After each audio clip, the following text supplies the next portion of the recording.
go. Hi. Holy Zoom! Holy Zoom is Batman. Holy shit. I don't have time to set up properly, but hi everybody. Hello. Welcome. This stream is at the request of Miss Allie K 055. We're reviving the D&D. It didn't die. I just took a break from it because I had, I'll be frank with you guys, a loss of confidence in it. I thought that the story was just, I was trying to tell a story, but it doesn't work if we're improving, and I got stuck in the improv blech, imposter syndrome cycle loop. So I don't know. We've reflected on it. We may have conquered those demons. We don't know. But we are back today to give it a good crack. Have some stupid fun. I'm excited to recap because I don't know if you all remember where we left off. I've disabled all the noises so that they can't interfere with the storytelling. So we're just going to get random videos playing. But let me recap the story for you so far. At any point, you can !recap in chat. It gives you a tiny little overview, but let me give you a little bit more detail. So last episode, we had just received a blessing from Paylor after visiting the Temple of Paylor in the town of Thornhaven. And to recap for those of you who are joining us for the very first time, our adventurer called Sin, !Sin in chat to get to see a picture of her and look at what her stats are. You can also see her right here. We are on a quest to help the people of Thornhaven. People of Thornhaven are starting to act weird. Individuals are turning mad and violent. Our investigations of bodies and of people in the town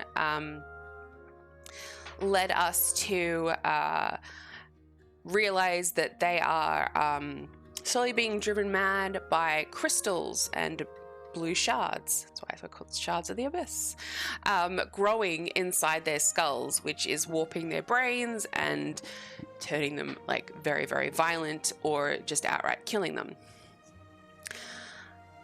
We did a bunch of investigative work, and we realized that the common thread between every creature that we've seen go mad is the consumption of produce from a particular farm outside of Thornhaven. So once we made that connection, we decided last episode that we would make our way to Sunny Hill Farm. However, anybody remember what happened? However, this 30-year-old needed a warning. On the way, we were cornered in an alley by a group of angry, scared, and violent townspeople. A mob. Because we're a tiefling, and because we're a wizard, and the events that had occurred in the town had only been happening over the last week or so, they drew the connection that our presence in the town and the presence of whatever evil was in it sending people crazy must have been linked. And they told us basically to get the fuck out. They told us they didn't want our help, that we were responsible for it, and they were angry. I'm pretty sure at one point, someone threw something at us. And what did you decide to do, chat? Well, because you drive this story and you make the choices and your roles determine the outcome, you smart, savvy adventurers decided to cast Shatter in the middle of a alleyway full of about a dozen commoners, townsfolk, literally people with 4 hit points each. And you killed them. You killed them all. There were some unconscious people on the ground that you had put to sleep earlier. You killed them. So now In this town that you have originally arrived at to help, you have just mass murdered a great number of their population. This is, I know you're saying this with the computer stuff, but this is interesting timing.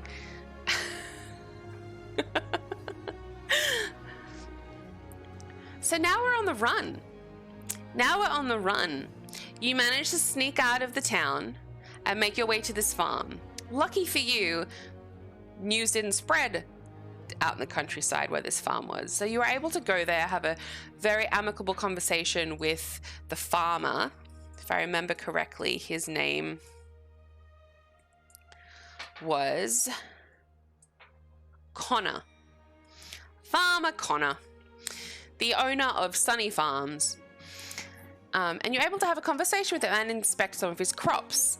And upon inspection of his crops, you realized that the soil that they were growing in had something funny about it. So when you asked him last time what he put into his soil, and that has taken you to where you are now. Which is standing beside the well that this farmer uses to water his crops. Last episode, you conducted your investigations of the well, and with a successful Arcana check, you were able to determine that a magical substance is within the water of this well, and this farmer has been using this water to water his crops. So that's where we begin today, having just discovered the source of the psychic corruption that is plaguing the people of Thornhaven, standing beside the farmer who owns said well.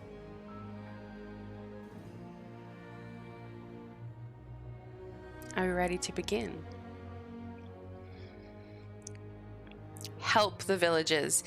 So now we're kind of fucked a little bit. If we need to go back to the town for anything, we're gonna have to do it with stealth. We're gonna have to be very convincing in all of our charisma checks. Because news, whilst we're doing our investigation on the farm, news within Thornhaven of what we've been up to and what we've done is spreading. And if you remember, we befriended the head of the Watchmen, the Law and Order of Thornhaven, Bruno. And he was very amenable to us. He said all of his services were at our disposal. He would aid us in any way that he could. That's right, guys. All he asked of you was that you do no harm unless absolutely necessary. And you guys promised to do that. Yikes. What a turn.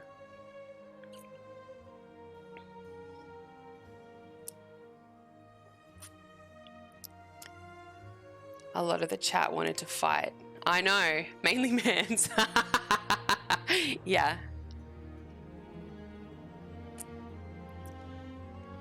I think Ali wanted to run.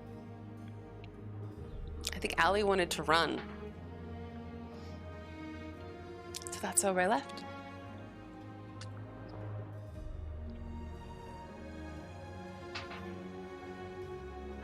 I think this is where we begin.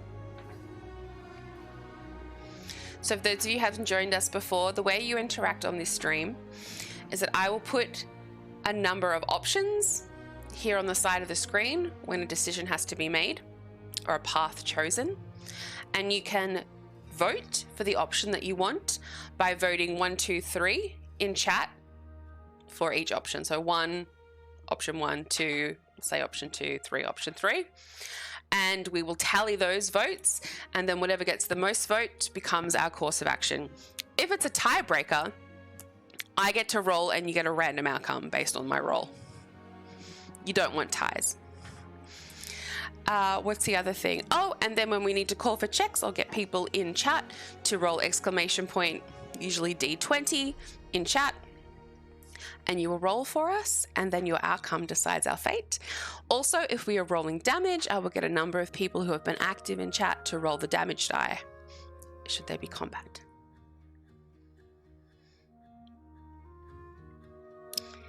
We'll see how innocent you are today. That's for sure. Oon! Hi! Yo! How's it going? How you doing? There he is. There's Oon. Oon, I don't think you've been in one of our interactive D&D streams. How you doing? We're doing an interactive D&D adventure. If you've, I just did a recap and a really quick summary. There you go, of last episode. And here we go.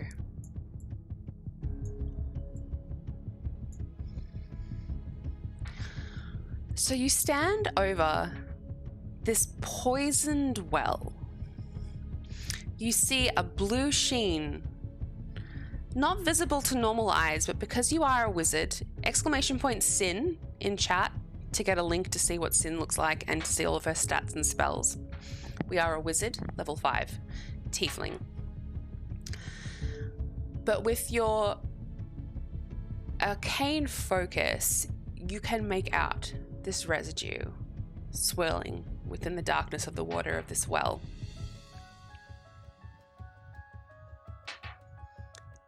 You turn and look at the face of Connor, the farmer, and owner of Sunny Farms and this well. Let me know if the music's too loud. With, rightly so, some initial skepticism. What is the first thing upon learning this information that we are going to say to Farmer Connor?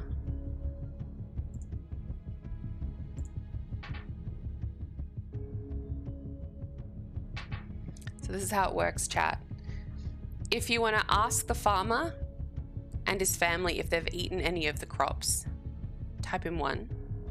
2, if you want to outright accuse the farmer of putting something in the water.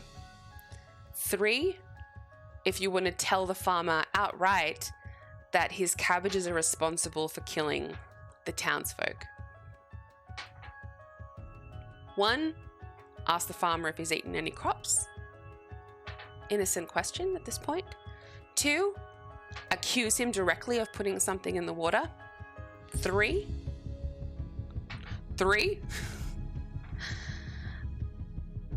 outright tell the farmer, hey mate, cabbages are responsible for killing all the people in town.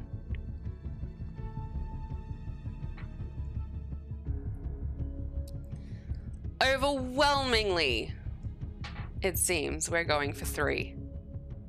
Get some drink, baby, get some drink. No one messes with food. Oh, I'm so glad you're here, Oon.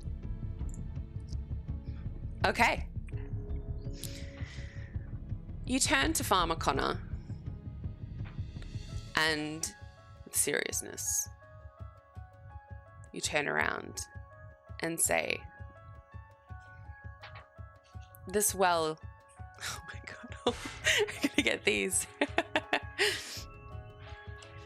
Oh, it's Winnie's birthday and he's in a fighting mood. Let's go. Okay, well, you didn't accuse him outright, but all right. So you turn around to Connor and you let him know the water in your well is responsible for killing all of the innocents in the town below. The consumption of the produce on your farm is directly responsible for all the deaths happening. And you point down the hill, down below. You see panic spread across the farmer's face. And he goes, I didn't know. Are you sure? I didn't know. Winnie, because it's your birthday, first roll of the night, let's go. Can I have a D20 insight check on this farmer to see if he is lying about knowing if his well is poisoned? With a 7. Let's see what we can add to your insight.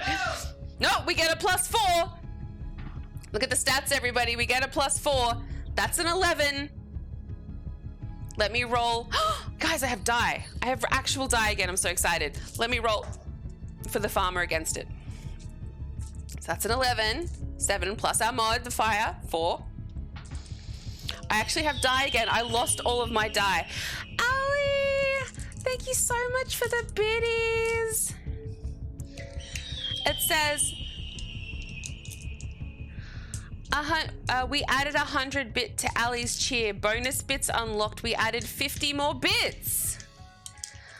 Oh, wow, that's so awesome, Ali. So when you cheered 1,000 bits, Twitch cheered 150 bits. That's cool. Thank you, Twitch, as well. But thank you, Ali. You're a beautiful woman. Ooh, with an 8. With an 8. Winnie. Ooh, that's an 8 there. Winnie is successful in his role.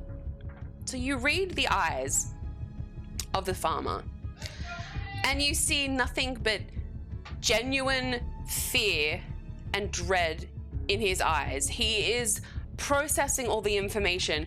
All of the faces of everybody that he has known that has been afflicted with this curse are running through his mind, and he's responsible for it all. What is he yelling? He's yelling, "Let's go, Winnie." You guys can hear that? That's craziness. That's craziness.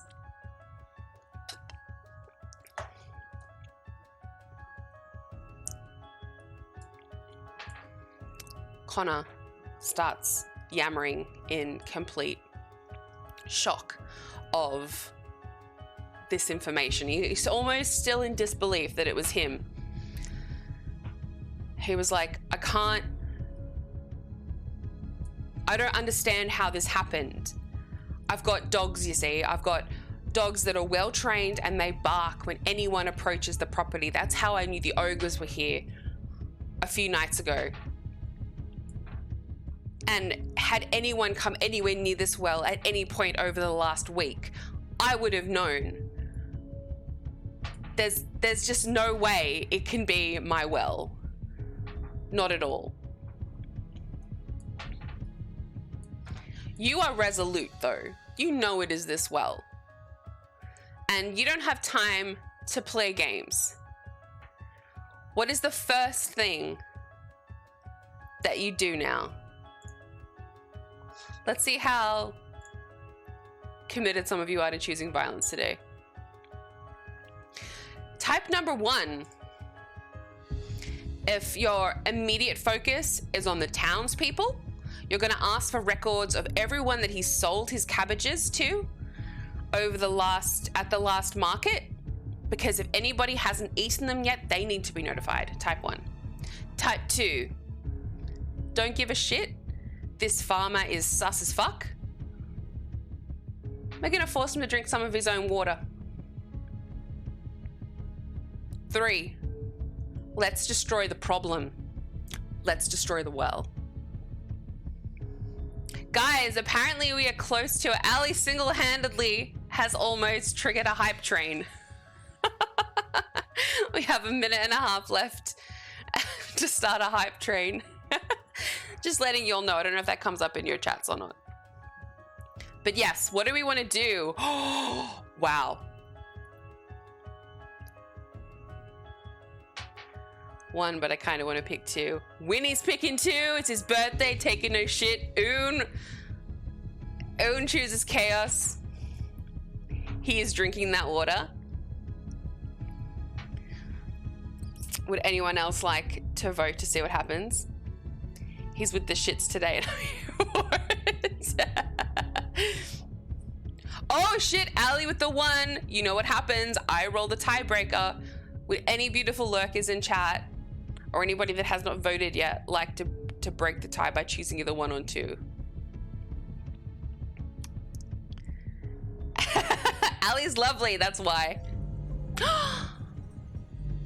Oon. Thank you, my friend.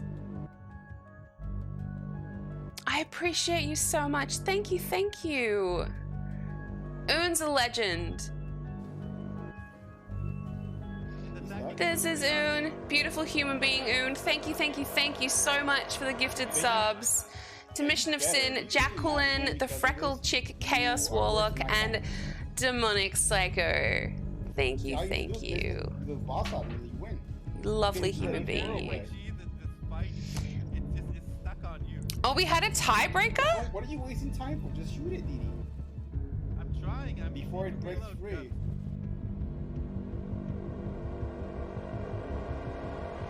Someone came in and broke the tie. I missed it. In all the confusion. All right.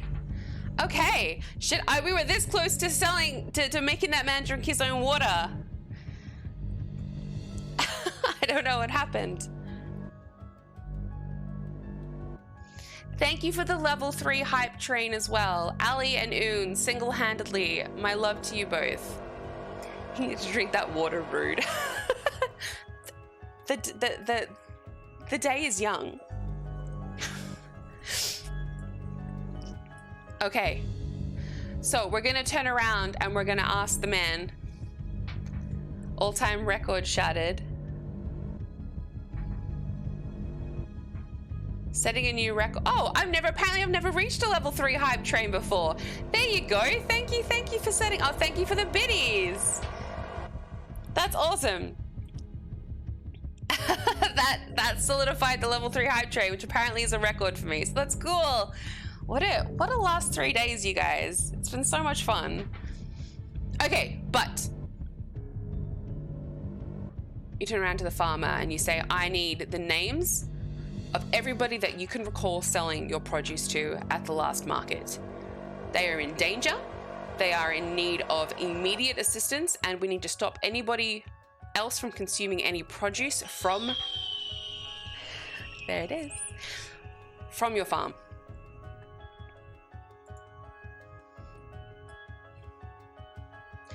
And Connor goes, oh, yeah, okay, it was me and my son at the market the other week. I gotta oh shit, all my produce,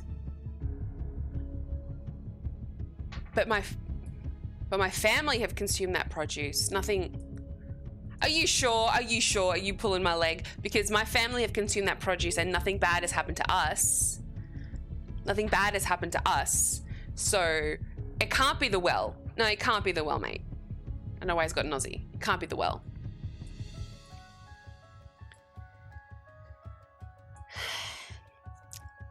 Yet,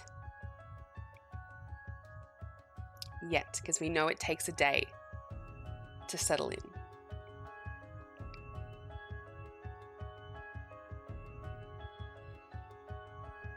So the farmer shouts out for his son, who's in one of the nearby fields working.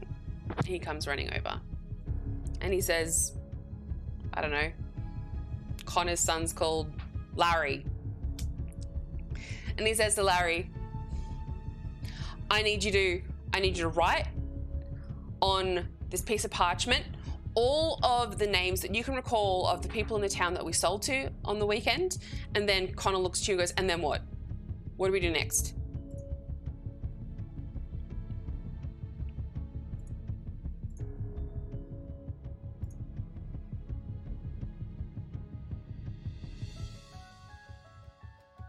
What are the priorities here?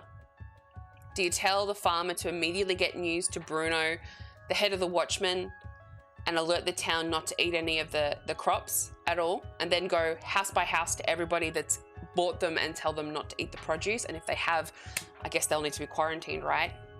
2, actually, it might just be too late. It might be too late for the townsfolk. Maybe things need to run their course over in Thornhaven. But the farmer and his family have eaten these crops. They could be potentially new infected. Maybe he should prioritize his family and get his family somewhere where they can be saved.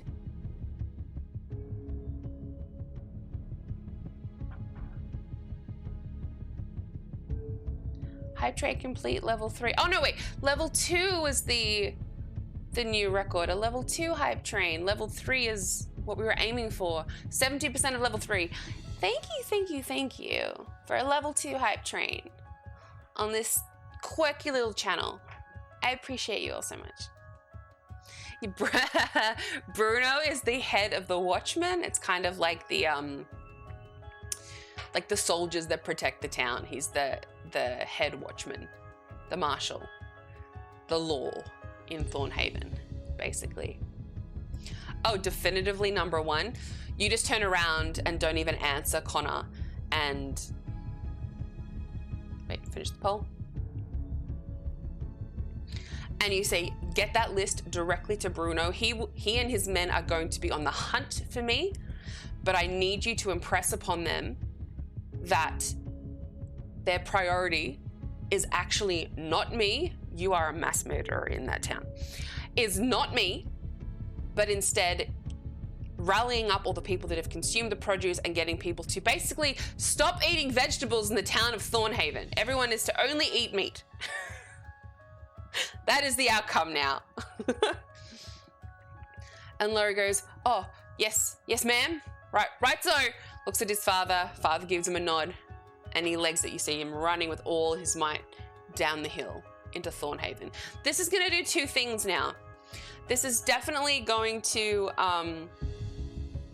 do what you anticipated it to do. It's going to start to slow the spread because people are going to know the source. So whoever's been infected, unless you can now find a cure, will get quarantined off, so they won't be able to harm anybody else when they become violent. And no one else will be able to now fall sick because we know it's coming from the food. 2, everyone in Thornhaven is going to know where you are. And if you missed last episode, you mass murdered a mob of villagers that were trying to run you out of town. So you are being hunted. You are now threat number 1 compared to this poison, which is threat number 2. Hey, Alicia, hello. Why don't we talk about Bruno? Oh, he went well at the dog show. Oh, I'm so glad. I'm so glad. Any ribbons? Any placings? Okay.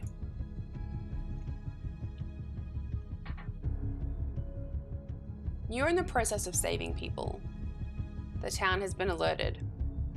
What would you guys like to do next?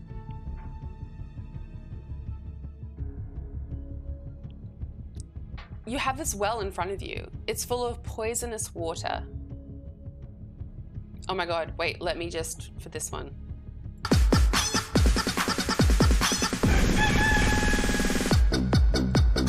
You got nuggets on the way home?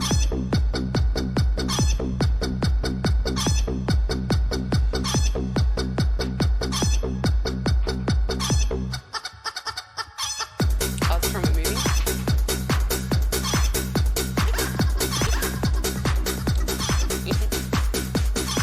Take a sample and head to the temple.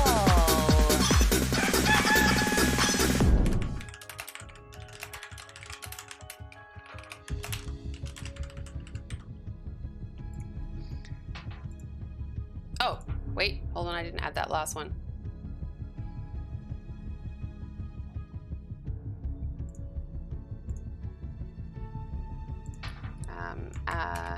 Take a sample.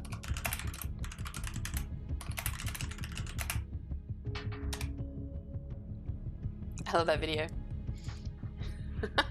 I look up and I see a chicken. It was muted until I saw it playing. So you turn around to Connor and it's kind of important to know where this water comes from. So you ask him, if you didn't poison this well, And you're saying no one accessed your farm to poison this well. What is the source of this well water? Connor goes, rightly so, no one's ever asked me that question. No one's ever asked me that question.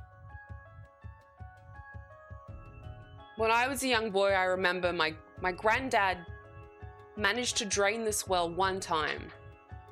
Apparently the well connects to a deep underground cave system, but I wouldn't know. When I came of age and my dad passed on this farm to me, he made me a promise to never drain this well again. So the source of it is unknown to me.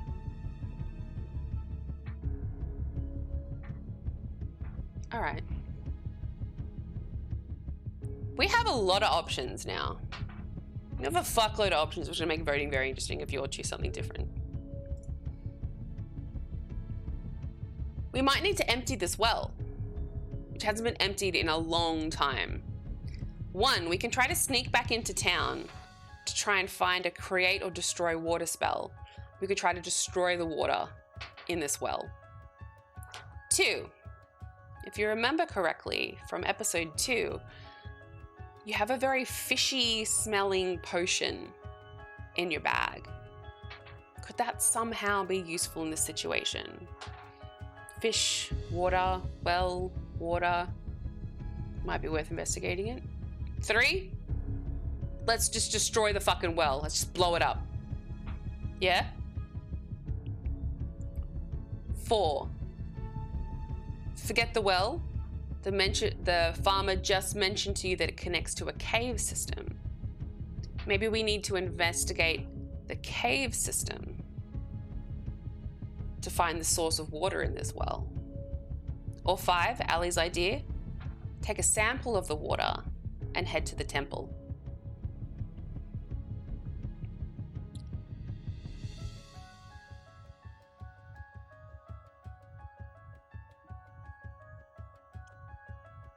Type 1 in chat to sneak back into town to see if we can find a spell to get rid of the water. 2, investigate the potion that we've got in our bag. 3, destroy the well.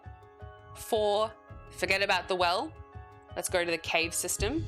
5, take a sample and head to the temple, where our healer cleric, Elwyn, that blessed us before a couple of episodes ago, is. Everybody got their votes in? Looks like we might be destroying a well. It looks like demolition it is. It does. It does. We're gonna destroy this well. Will this solve our problems? Maybe not. Will it stop people from using the well? Definitely. Because it will no longer exist. Let's have a look at our character sheet and find some creative ways. If you want to see Sin, click here to see what we've got to play with to blow up this well. Hellish rebuke the well. This is crazy. So for our spells, we're gonna have to blow it up. We're probably gonna have to blow up this well somehow. What could we do? Shatter? We could literally try and just blast it apart. That's how we killed a mob of people. Blast it apart with Shatter might be our best bet. Scorching Ray? I guess we can try to burn with Impact the stonework of the outside of the well. But that's only going to do so much, just going to cause the water to slush everywhere, right? What else do we have? And we could hit it with our quarterstaff. That's not really going to do very much, is it? Here are our options.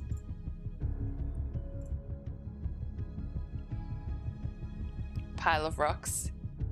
It's gonna cause more problems. Drink. Thank you, I've got my coffee. All right.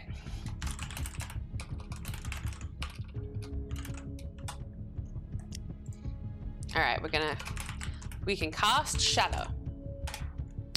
We can try to scorch it.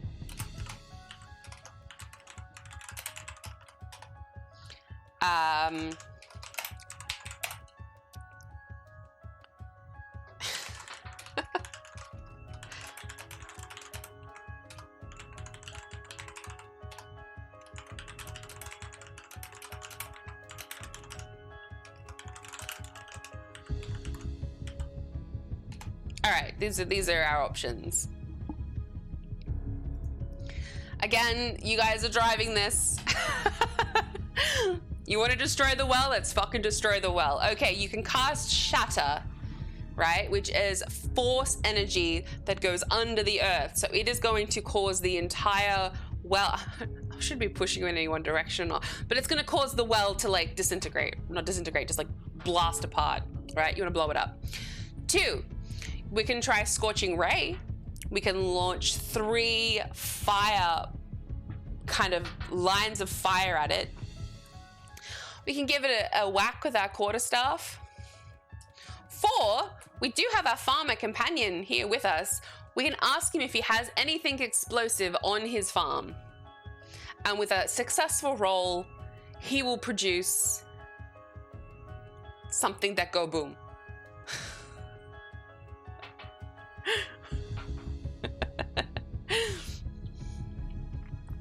What would you like to do?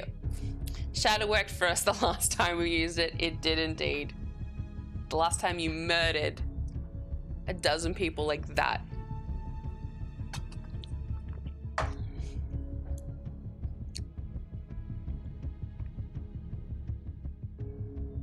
right, we're gonna close up the poll. Looks like we are casting Shatter. I was really trying not to sway you, but I'm like, we don't have a lot of stuff on us that could do much here.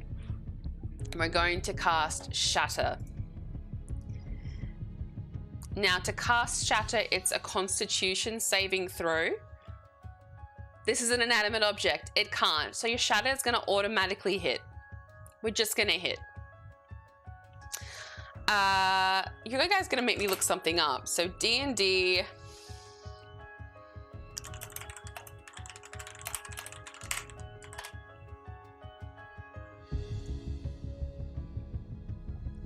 Oh, I love this.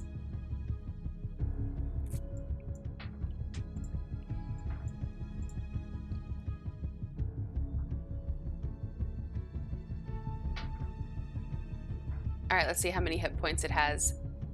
It has 8 hit points. I had to roll for it. So I'm gonna have to do at least 8 damage to fully explode this well. So, who are the people that voted number 1?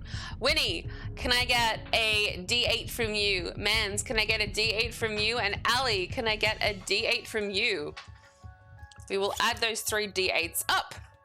If it totals more than 8, the well fucking explodes. We've already got a 7. All we need is a 1 from someone else. Winnie with the 8, happy birthday! Let's go. Okay, let's see to what extent this explodes. And a 6! That's incredible. Am I right in saying that's a 21? That's a 21! Almost 3 times its hit points. Almost 3 times its hit points. That is crazy. So you back up and you're like, Connor, take a few steps back.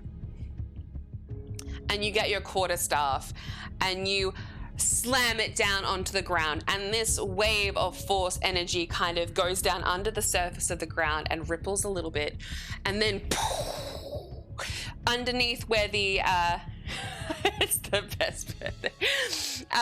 Underneath where the well is, the whole thing just like a little like there's like an explosion, like of air. The debris from the rocks goes tumbling everywhere. Water also just up through the air, and you see the well completely start to crumple in on itself, caving in. The well is no more. Who didn't roll just then? Oon, I need you to give me what would it be? A Constitution saving throw? Fuck it. A Constitution saving throw as this water, this poison water explodes everywhere, to see if we can close our eyes and our mouth and not consume any of this poison water as it sprays us and blasts us everywhere. A D20 from Oon, please. Exclamation point D20. Kind of like you've seen them do with the D8s. You're not taking it from anybody. So let's see if you're going to poison yourself in the process of exploding this well and putting water everywhere. A 9.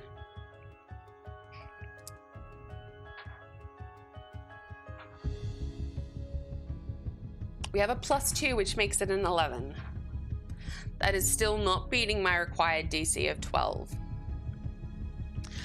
It explodes with such ferocity with a 21 points of damage on something that only has 8 hit points, that the magnitude of the gush is more than you expected. And the water from this well just comes spraying out at you, and you go to close your eyes and your mouth in time as it whips you in the face. Oh my God, this is getting graphic. But you taste it on your tongue. You taste this silky, metallic liquid substance has just found its way on the tip of your tongue. Chat. All that gush, all that juicy, juicy gush. You are officially poisoned. Now, from what you have learnt of this condition so far, is that you have about a day before you start showing symptoms. You then have another day between madness and violence. And you know that on day 3, you will die. So now you have a number of hourglasses slowly losing sand here. You are being hunted by the townspeople. You are on your own timer to save them. And now you are poisoned. The most important timer of all. You have 3 days to save yourself. Fuck. Fuck. So, with the poisoned condition, it's not going to show for 24 hours. But in 24 hours time from now, you will be officially poisoned and start showing symptoms, and all of our attack rolls and ability checks are going to be with disadvantage. Yeah? Oon, I've missed playing D&D with you, dude. You need to join one of our one-shots. I also have a campaign coming up next year. If you think that your work schedule would fit, I'm doing a full 6-month campaign. So yeah, tick tock, tick tock. So now we stand in the rubble of the well. Connor's drenched. Connor's already poisoned. Yeah, he said him and his family have eaten the crops. Connor's like, what do I do? What do I do now? And you just say, you get your family, and exactly what Ali said, you get your family and you go to the temple. You tell them that you are poisoned. You quarantine with the rest of people in the temple. And if I can save you before you go mad and violent, I will do my best. Which is incredibly ironic for this character to say, because we killed a bunch of people. Which, as you can tell, I just cannot get over, because I can't believe we did that. Well, let me know in January, what your new work schedule is. And if you have anything free like this time-ish, because it would be this time-ish every weekend, either today or tomorrow, that's when I'd be looking to do the campaign. And it's going to be a small table of like 4 for the campaign. We're doing, I'll tell you about it later. We're doing an official D&D, the Tyranny of Dragons campaign. I'm so excited. Anyways, Connor legs it to the house, and he grabs his family and he runs. You stand in the rubble and ruin of a caved-in, watery tomb. Allie, can I please have a D20 perception check, please? If you would be so kind to notice something. Because the well has caved in. Little bits of water are still spritzing everywhere. You have rolled a 10. We have a +1 to perception with our wisdom. That makes it an 11.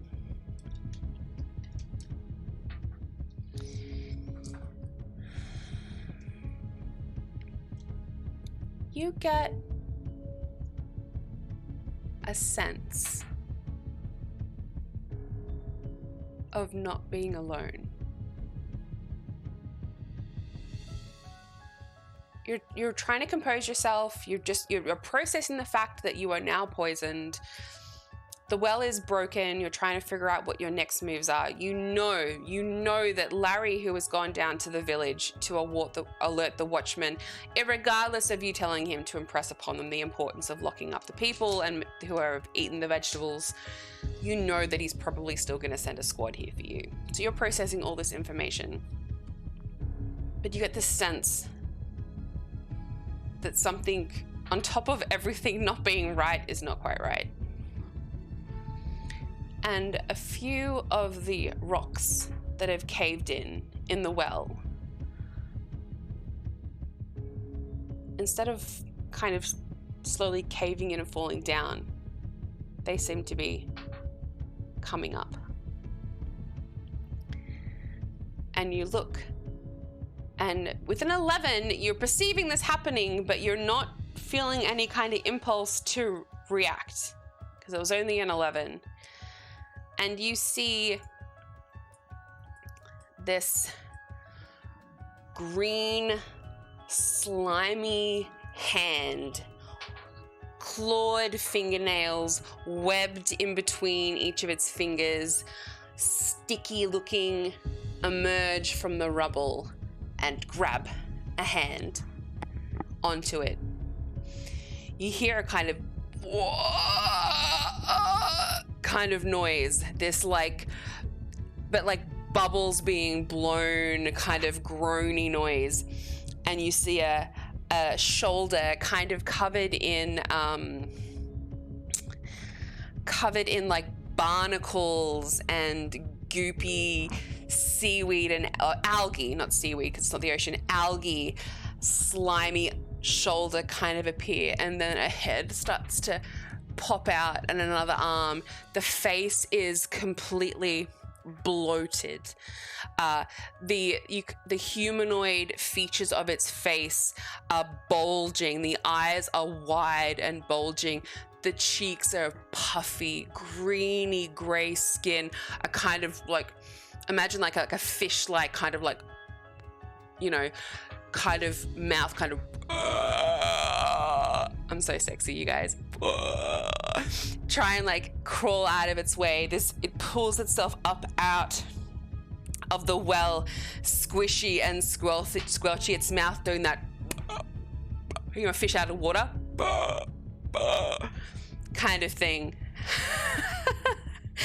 And this like decaying humanoid fish become one with the gunk of the well kind of stands before you, like breathing really heavy. It's got deep cuts in its rib cage where like gills have formed and they're opening, and every time it opens you see the red flesh of its insides come out. The most peculiar part of all is that this creature seems to be wearing a very tattered, it looks like it was once wearing an apron. Like no clothing except for this apron, and it is this browny pink color against its greeny gray skin.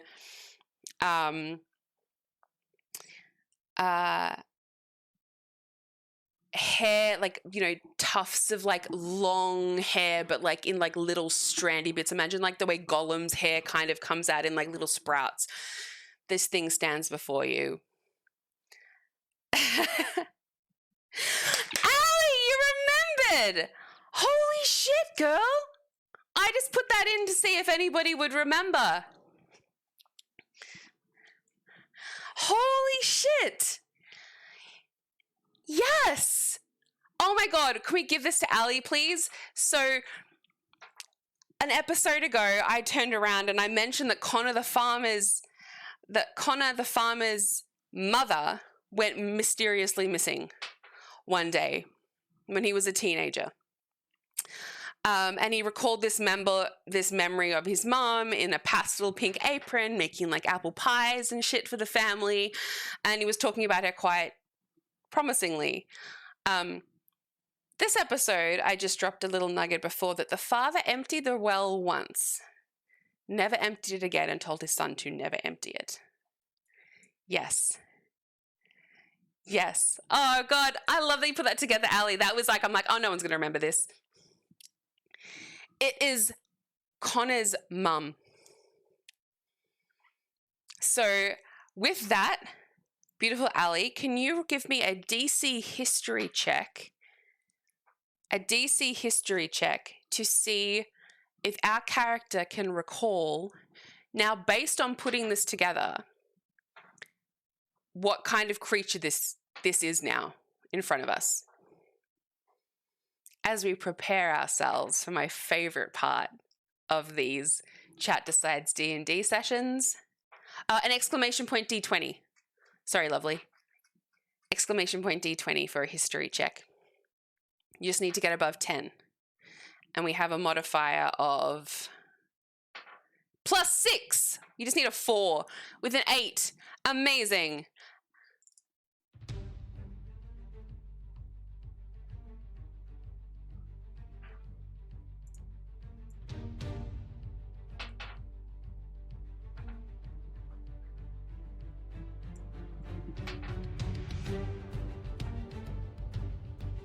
So, as you stare at this bloated, half fish, half once human creature in front of you, you know this creature to be a water spawn. And the thing that makes a water spawn unique is that it is a humanoid who has been lost to the waters. It is a body bound by anger and wrath, not able to pass on, so its undead body, it's like a water zombie kind of, its undead body clings to life. It has little intelligence, it has little self-preservation instinct, it is just anger and vengeance, and wants to kill. So she drowned in the well, Allie. The way I actually envisioned the story in my head was that he emptied the well, threw her body down thinking she was dead. She wasn't dead. And as he started to refill the well, she drowned. That's what's canon in my head, but we'll see.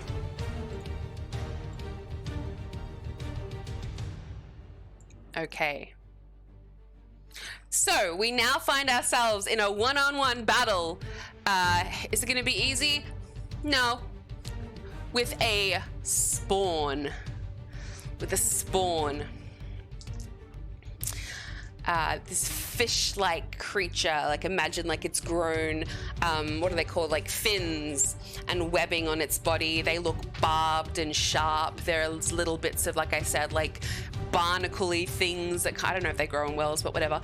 Barnacle-y things kind of on its body. Its flesh has become like goopy, almost like its arms have become tentacled in a way. Let's stab him. Let's go. Let's go. You'd be up for revenge if that happened. Exactly. Exactly. I'm going to ask a quick yes or no question of you guys. Do you want to engage this creature? I think I know what the answer is going to be, but you decide. I don't decide. You decide. The quick yes or no question is, do you want to engage in a battle with this creature? Because there's always another way if you don't want to. You might want to lead it back upstairs to the family. Let's go. Yes, we're already dead. All right. Love it. Just wanted to make sure. I don't want to make any decisions for you. Someone's going down. Amazing.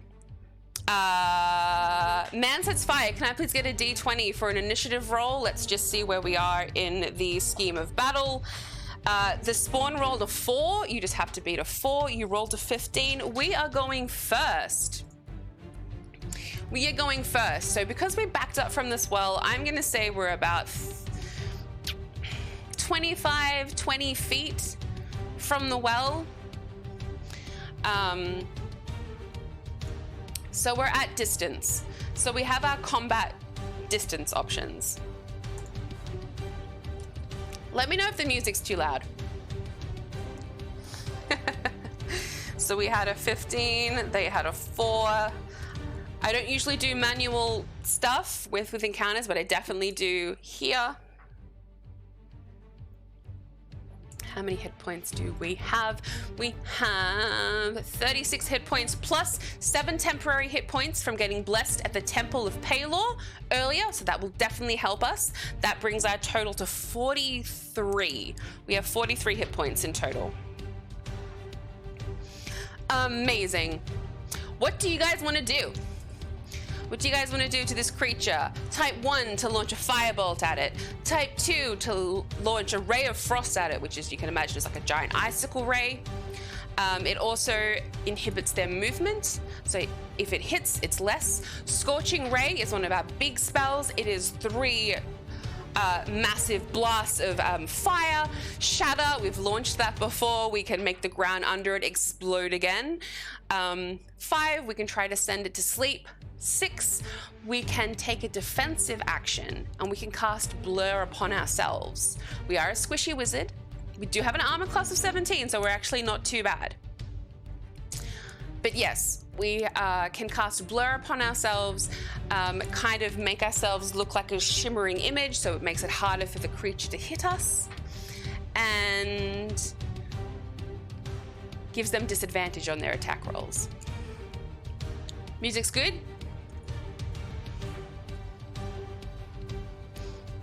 I was gonna say you could just set them free, but we voted, and I love it. Ray of Frost.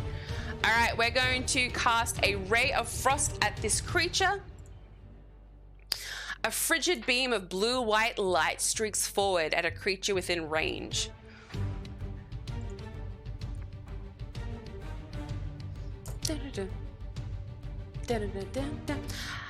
We got a roll to hit. Alicia, can I please have a D20 to see if we can hit this creature with our firebolt. Ray of Frost, sorry. No one's doing it on your watch. Oh no! You spoke too soon! You spoke too soon! Even with a +6, which is what we have to all of our hits, that only comes in at an 8. So we shoot this beam of blue frost energy as this thing starts to trudge slowly towards us. And we miss. We miss. We go wide. You know why? It's because we only got an 11 on that perception check earlier. So instead of being like, I'm a ranger and I'm ready for all these bad guys coming at me, instead we were like, oh, what's that? And we just watched this thing come out of the ground and we're like, oh, that looks bad. It's gonna cast this ray of frost. Shit, I missed. Okay, now we're ready. Doing our fighter stance, yeah? All right. It sucks. That was our turn. It is its turn. What is it gonna do to us? Holy shit balls.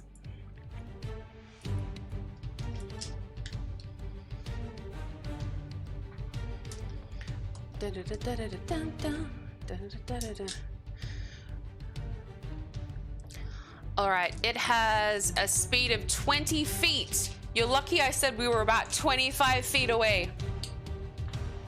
He is going, she is going to trudge towards you, breathe this sickening gurgle as it walks and trudges towards you, stopping 5 feet short from you. It is going to lash out with one of its tentacled arms, which reaches as it lunges the arm towards you. The arm takes this. Let's get rid of that. This arm is like gelatinous, and it extends further than you anticipate. It's like the arm stretches a little bit in front of you, like goopy and elastic, and like a tentacle. This webbed-fingered arm comes to hit you. We have a 17. We have a 17 armor class. This guy has a +4 to hit. 10 + 4, it misses with a 14. With a 14. Should I roll in chat? Do you guys think it's more fun if I roll in chat or if I roll with my actual die? So this guy misses too. He's 5 feet in front of you, and this massive tentacle goes to whiplash you around. But as it does, because he's kind of goopy and slow, and you've got your, we're 3 classes of wizard, 2 classes of ranger. We have a little bit of dexterity, nothing great. Oh, I can just roll. Okay, cool. I don't mind. You guys know I'm honest. And so you just whoosh, you kind of dodge as this massive goopy arm comes out and tries to swat and almost wrap itself around you. You duck down, you see it curl. It meant to grab you and pull you close, but you evaded it. It's our turn again. We're now at close range with this creature. It is our turn. What are we going to do? Almost like a slap, totally. A slap, but then a grab, it would have been. So this creature's close. We can take a step forward to do any of these. We can whack it with our quarterstaff. Press 1. We can lunge forward and put our hands on it and electric shock this creature with shocking grasp. 3, we can fire a cone of fire with burning hands 15 feet wide and try to singe this wet, goopy creature. Zephyr Strike is a bonus action we can do now as well. It gives us... It's been a minute. Hold on. It means that we can back up from the creature if we want to without taking that attack of opportunity. And we get advantage on our attack rolls Again, we can do Blur, which is a defensive spell, which gives them disadvantage on us. Or we can back up, press 6 to back up 30 feet if we want to do a ranged attack, and then we can go through our ranged options. Type 1, Quarterstaff. Type 2, Shocking Grasp, Electrify. Type 3, Burning Hands.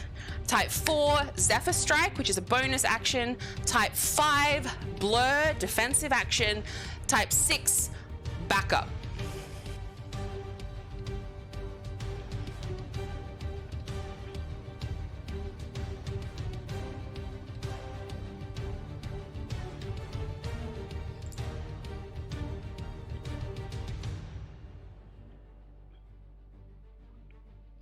Alrighty, it looks like we are going to burn. Someone is indeed burning tonight, Winnie. Who is the first person? Winnie. Oh, hold on. They need to give a dexterity saving throw. So we don't roll to hit. We need to see if this creature in front of us is dexterous enough to be able to maneuver out of the way. We go to load up. We bring our hands. We utter the magical words. I don't know, Ignatis or something. And we go to blast them. Let's see if they can evade us or not. They have a -1 to their dexterity. I'm going to roll this in chat. Gonna roll this in chat. You basically need, it needs to roll a 15 or higher. With a 9 -1, 8, it does not have time to react, and you unleash this cone of burning, searing fire upon this squelchy water creature. We're gonna roll for damage. Can I get a D6 from Ali, a D6 from Mans, and a D6 from Alicia? And we will see what our total damage is.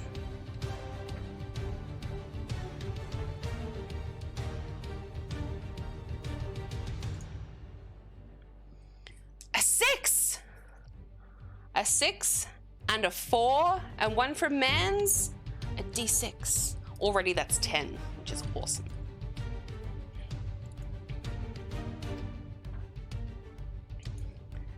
Alicia, that's good. It's only out of 6, 4 out of 6, that's good.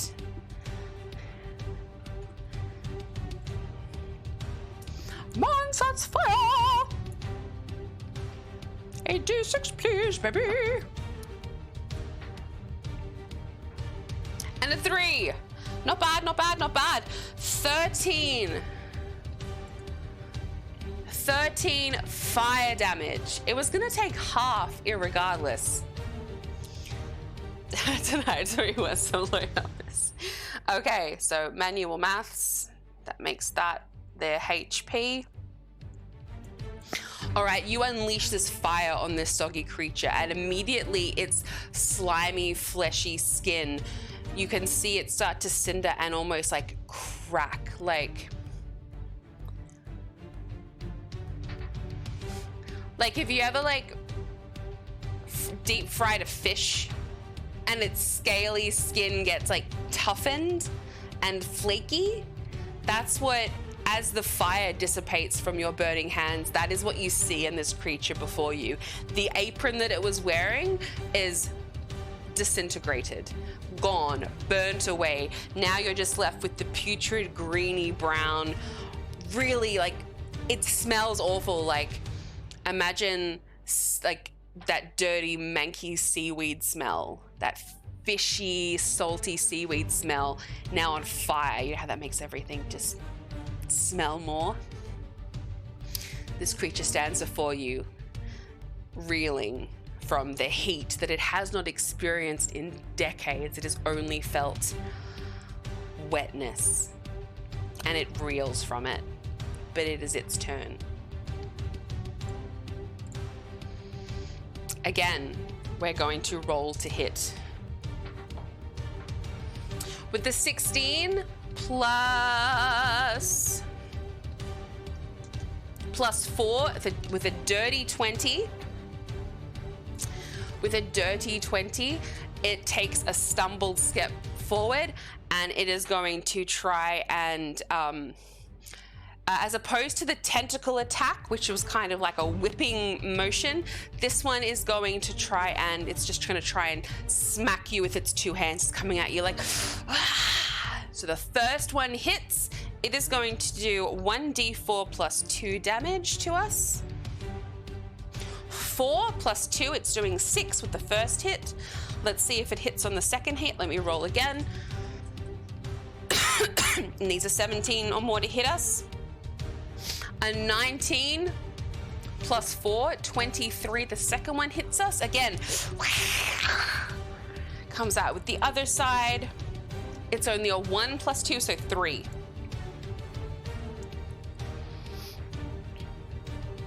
What did I say the first damage was? I was too busy telling story to really recall what was going on. Puffer, please. You know, not a bad idea.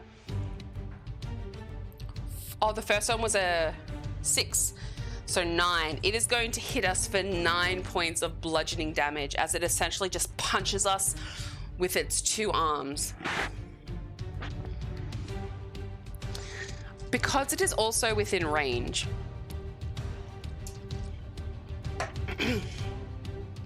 it has a special attack called Poison Quills. Remember how I said it was barbed everywhere? So it needs to hit. If it hits, it does poison damage. We must succeed on a DC 12 Constitution saving throw or be poisoned for a minute. Remember, we're going to be poisoned as of 24 hours. Now we're just being in a different type of poison. So this is its special move. Let's see if it hits. 8. An 8 plus 4. All this maths, you guys. With a 12, it does not hit. So it comes in. And then it comes to like a Muay Thai elbow with its quills. And we go bang, bang. But then we're not, we come down through the side, and as it comes to hit us, we're not there anymore. That was close. But it is our turn again. Do-do-do-do-do-do. And we just did a whopping 13 points of damage before. We have the same options. We have the same options. We have a quarterstaff. We can whack it with the quarterstaff. It is now steaming in front of us. We can grab onto it and try to electrocute it.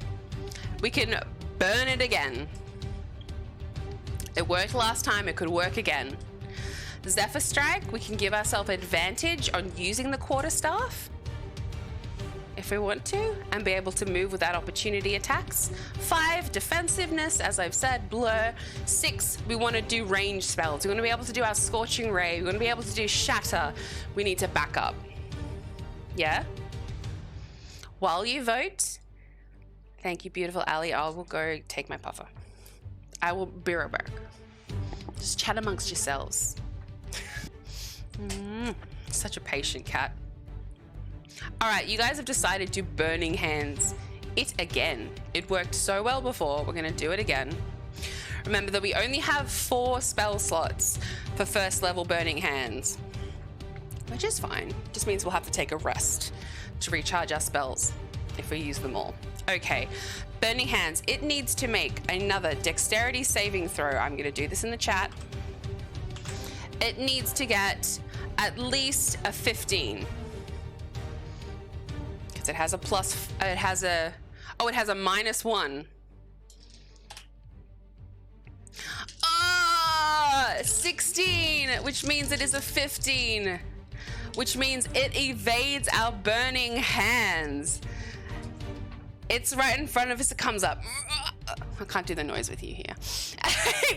It comes up all like crunchy and crispy skinned fish, and we go to unleash another burning hands. It's 5 feet from us. Like, how do we miss? How do we miss? But somehow we miss. Who rolled that? Oh no, I rolled it for the creature. Cheating! It's not cheating. I do the rolls in chat for those. I don't know, cheat. I don't cheat. I don't cheat. Keeping up with all the discords is hard. That's okay. That's fine. That's fine, Un. I'm all glad to see you here in the stream. Don't have to be active in the discord. Okay, cool. It misses. It goes wide. How it's a 15-foot cone. Let's just say that the monster just creatively sidesteps. You were so amped up to shoot out that fireballs because you were just so filled with rage and anger. And as you warm up the spell, you fuck up its components and you shoot wide and you miss it entirely. There you go. We were so amped up. We were too casual the first time around. We overcompensated. Overcompensated. So now it is its turn again. It's gonna go for 2 more hits on us. It's good, wasn't it? Mans should do one of these. All right. We again need to get over 17 to hit our armor class.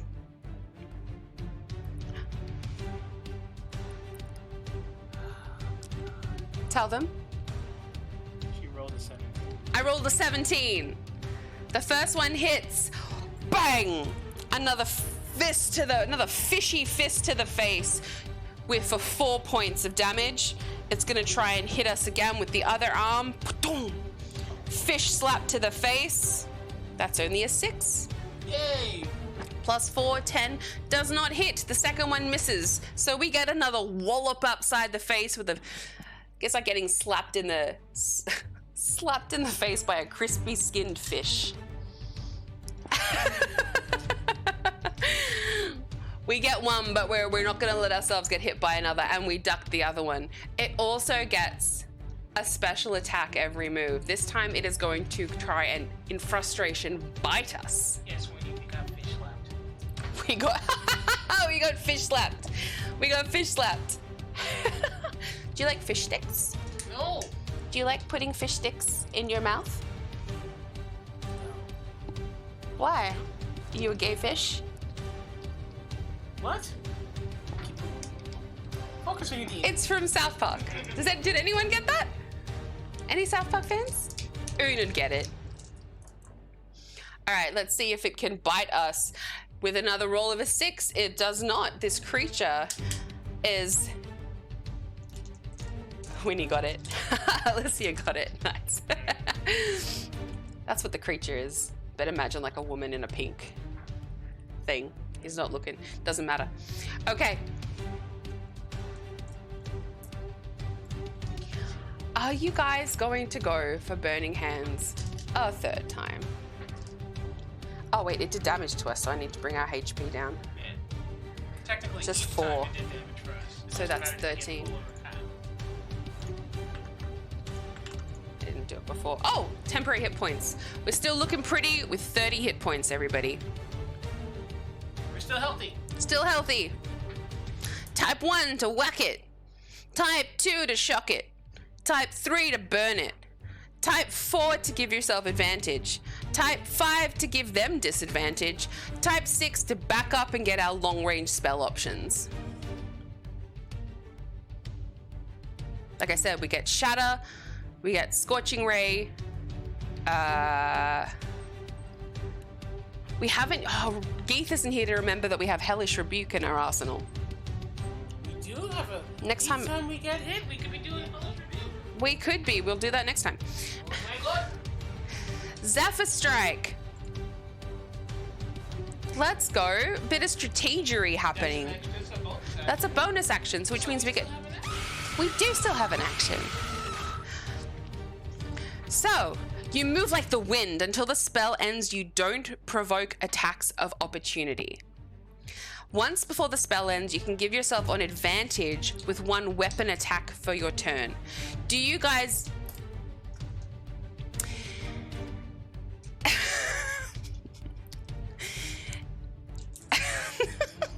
Okay.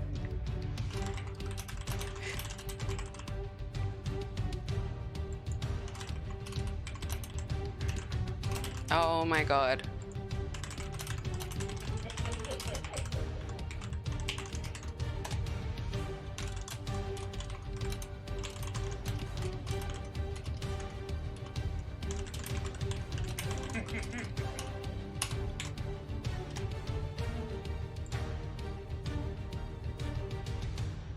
I have no words. Hey, Hoss! Welcome. This is what happens when you stream with your boyfriend sitting next to you. You only have 2 options now, because you can do more stuff, but I want to know what you want to do. So now we have advantage on a weapon attack roll. So we can hit it with the staff, with advantage to hit, and do an extra damage if we do. Or 2, now we can move back 30 feet and do a ranged attack spell without provoking an attack of opportunity. For those of you who don't know, when you're within 5 feet of a creature and you go to move away from it, it gets a free shot at you to hit you while you're moving. But now that we have Zephyr Strike, we now have advantage on that move and it can't hit us anymore. Maybe I lost a die. Where'd it go? You're creating chaos, baby. You're creating... important die? What was it? No, because we're kind of rolling those at the moment. Hold on, this should be...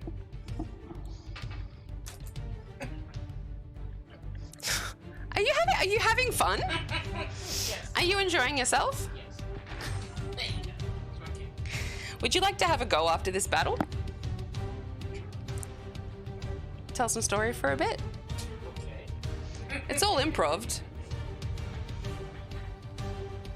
Baby hates me. Somebody clip that. 212. Yo yo. We busting up in here. Baby, you wildin'. What happens, Kitty, in your story? Please. You take the hat off, or else I keep talking like this for schnizzle.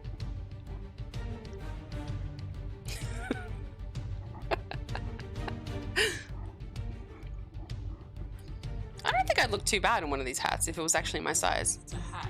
Can't possibly. Look, Winnie loves it. He's like, deflect, deflect, deflect. Oh, you guys have decided to move back. Amazing. Thank you for everyone for voting still.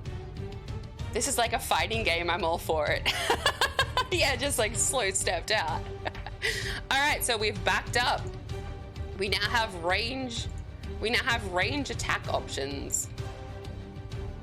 Get rid of that one this time around.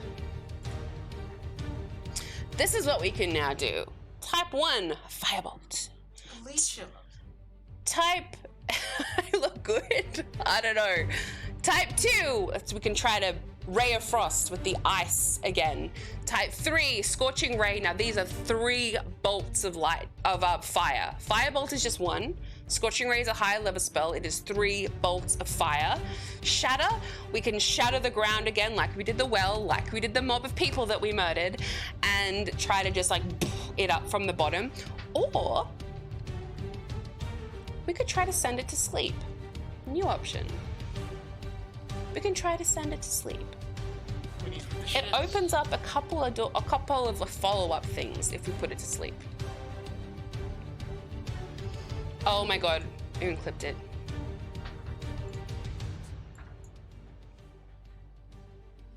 Baby hates me. Somebody clip that. 212. Yo yo. Oh my god. We busting up in here. Baby, you wildin'. What happens, Kitty, in your story? Please. You take the hat off, or else I keep talking like this for schnizzle.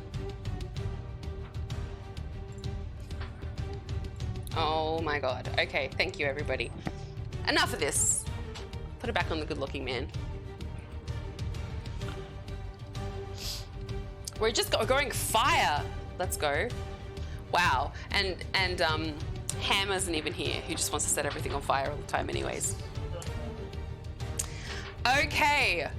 100%. 100% for Scorching Ray. We are going to launch 3 fucking fireballs. 3 rays of fire and hurl them at targets within range. You can hurl them all at one target or at several. All right, so we need to roll for each one to hit.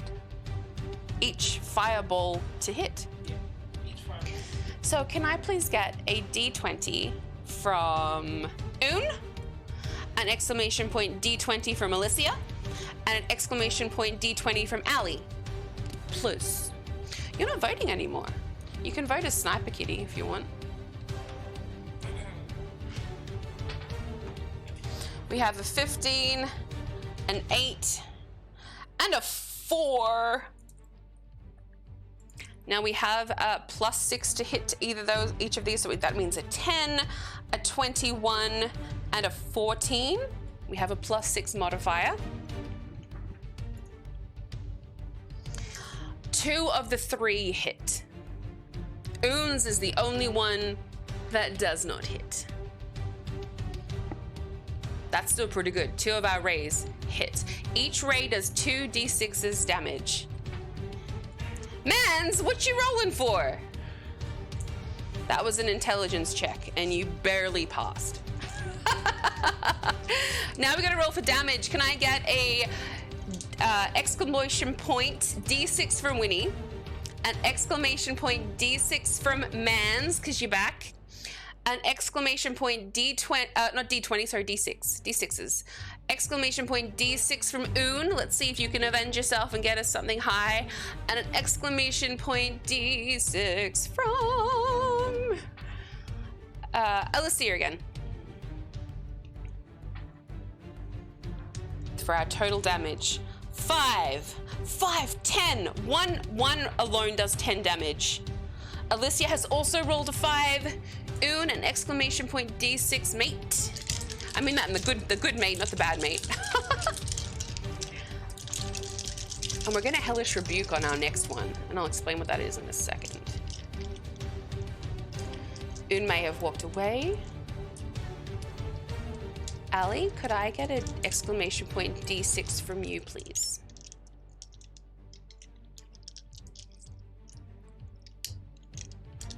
In Un's stead. Thank you, a 2. That's a total of 17 damage on this crispy fried fish. Shit. All right. This guy's gonna have to bring it, because you have hit him with these 2 scorching rays of fire. And he's starting to smell a little bit tasty to you now. Like, it went from kind of putrid, but you've fried him up so good, like when you like super cook through a steak to make sure it's safe to eat. You're basically doing that to him, and it's starting to smell a bit like, if you like fried fish, crispy fried fish. I keep saying him, it's a she. It's the mother. Fish and chips, mate.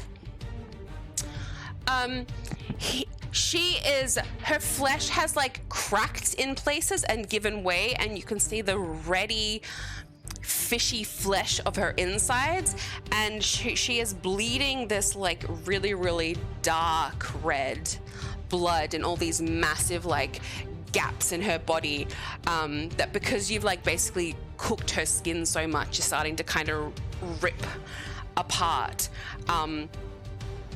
She is so close to well done. She is so close to well done now. But she got some life left in her, and she is coming for you. She is going to trudge up to you again with her own. She's 30 feet from you. She only has 20 feet of movement on land. And she's going to trudge up to you. and one more time with this deadly tentacle attack that stretches 10 feet to make up that final 10 feet of movement. She has this elastic arm. This time as she goes to reach to whip it out to like slap you and like pull you into her, you hear all of the like crispy skin crunch as she whips out to grab you. She is going to roll an attack to hit. I'm going to roll this in chat this time. She needs to roll 13, 14, 15, 16, 17. Meets it, beats it. She needs to roll a 13 or higher to hit you.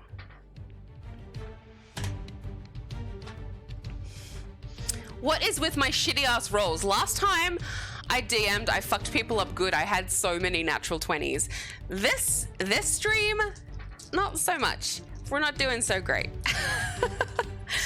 I'm not doing so great. You guys are doing amazing. And with this this crispy fried tentacle, she whaps it out to like hit you and pull you in and grapple you. And again, because she's slow, because she's breathing heavy, but she can see the hunger in your eyes.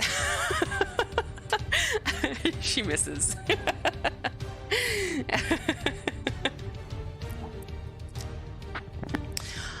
Okay. This creature is on its last legs. 10 feet from you. We still have capacity to do ranged attacks at this space. You could end it all here.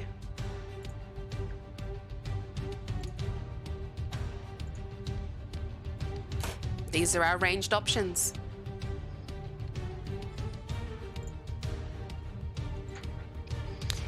Firebolt, Ray of Frost, Scorching Ray. If we use Scorching Ray, we use our last first level spell slot, which means we can't cast Scorching Ray any more times after this.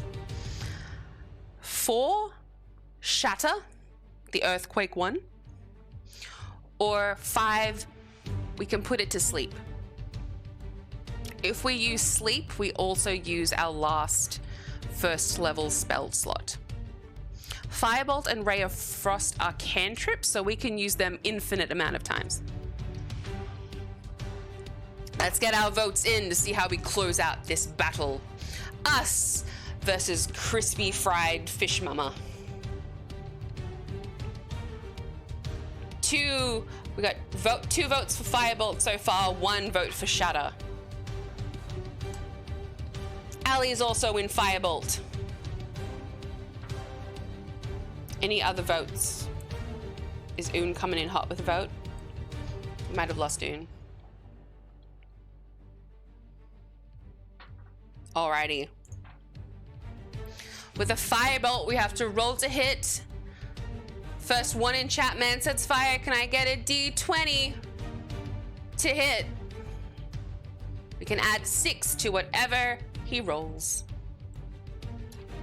Oh, let's go. 23. Amazing. Let's go. Can I get a D10 from Winnie and a D10 from Ali?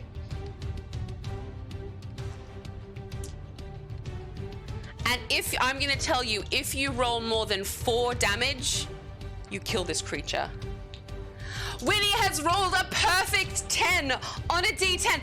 Ali has rolled a perfect D10 on a 10. Let's fucking go. Can we get some fucking GGs in the chat? That is amazing. 1,000,000,000% damage. We only needed 4. We only needed 4. That's amazing. You summon all the fury that you have in you over all the turmoil that you have been through over the last, it's like 2-3 days at this point of the mission. The people of this town do not understand you. You are here to help and they dared attack you? Those people deserve to die. Ignorant assholes. the naivety of this farmer to not protect this well, and now you gotta come and kill this creature that lives inside it and blow it up to save the people?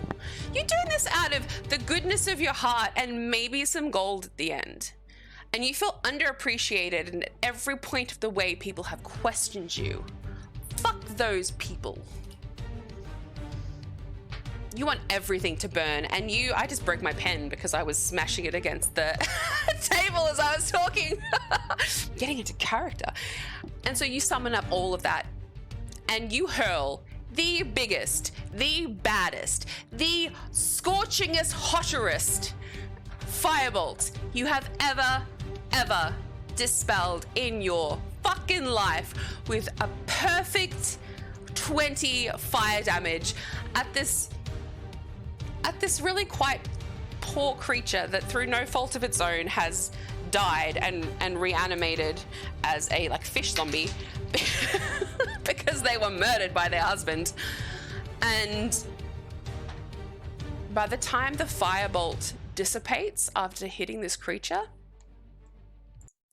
there is nothing left. There is nothing left. And it is just you and the burny, fishy seaweed smell and silence. You have singed a lot of shit so far on this quest. You have singed a lot of shit.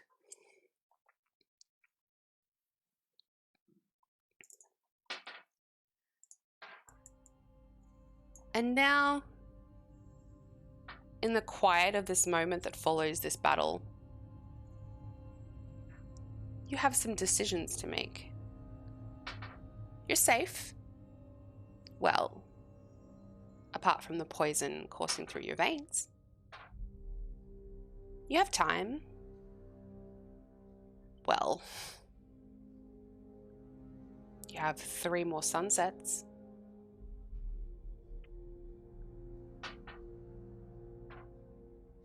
But you are very, very alone.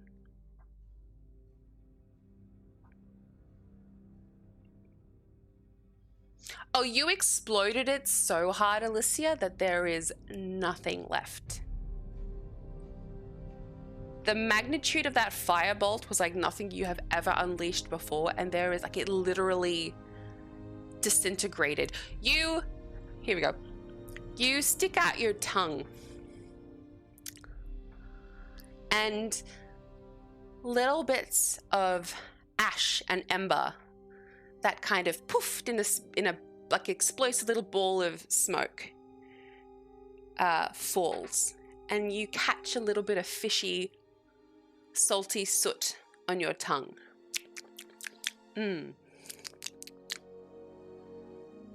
Little aged. Maybe a couple of days past its use by date. But you get a taste of what you just killed. Chat decides.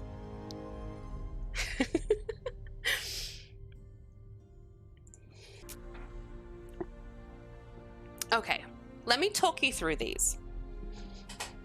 You do still have, you've got 2 potions on you. One is a red vial, but you know its contents. It is a healing potion. The other one is a fishy, gross brownie liquid in a potion vial. We don't know what it does yet. Good morning, Meerkat. It's 1:30 in the afternoon, but good morning. Okay. With all you have been through in this town, and with having destroyed the source of the problem, you can leave Thornhaven. You can abandon the people that you were sent to save, because they're all pissed at you anyways. And you can just be like, Thornhaven's on its own now. 2, you can continue through to the cave system that you know adjoins this well. A cave system's been mentioned a few times for those who have good recall. It's been mentioned by Connor, the farmer. It adjoins this well. It's been mentioned by Mike, our little halfling buddy that we met. He has also explored a cave system, being a little halfling adventurer. And 3, it was also mentioned by those ogres at the very beginning as where they potentially stored some treasure.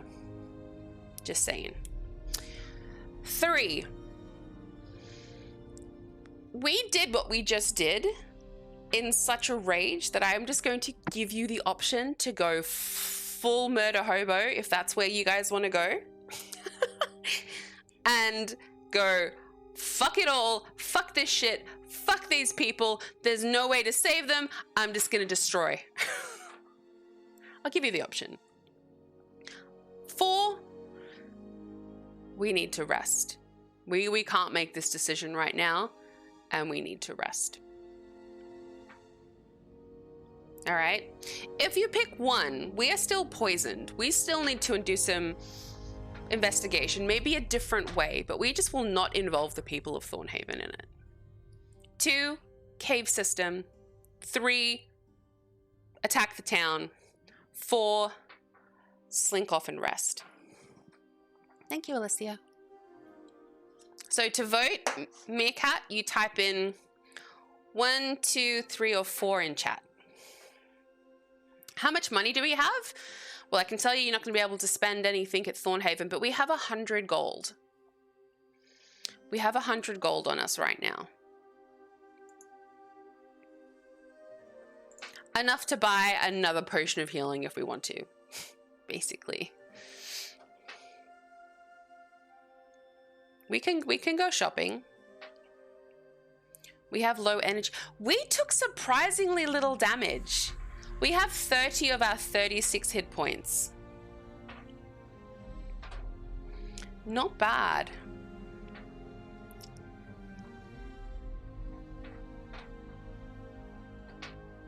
We don't have to necessarily heal up. What we are lacking is the ability to cast many more spells.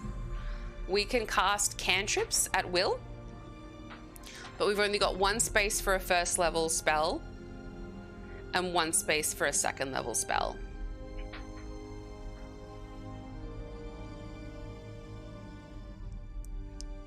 I'm so glad you were able to stay for a whole battle, Winnie. Good night, and I hope you had a fantastic birthday, my friend. Thank you so much for joining us. All right, it looks like we are going to continue to the cave system. That is our next chapter in this adventure.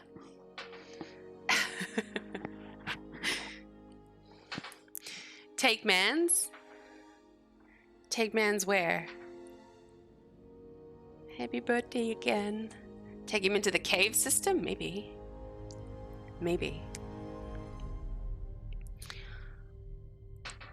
I need from...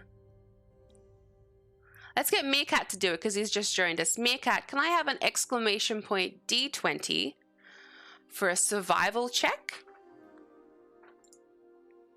Survival guides us. Yeah, it guides us through different types of environments. A survival check, an exclamation point D20 in chat, please. To see if we can read the landscape around us to determine where the cave system is. No one's told us where it is. An 11. We have, we can add our wisdom to that. That makes it a +1. With a 12. With a 12, it'll take us a little bit of... I gave you school vibes. You don't have to do any math though, that's on me. With a 12, it will take you some time wandering through the landscape around the outside of the town of Thornhaven to find the cave system.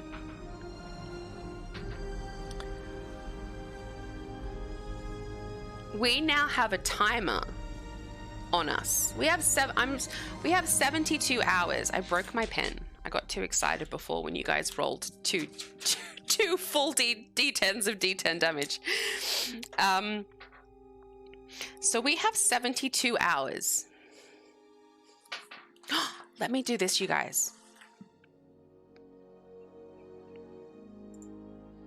Let me do text, add source, new source.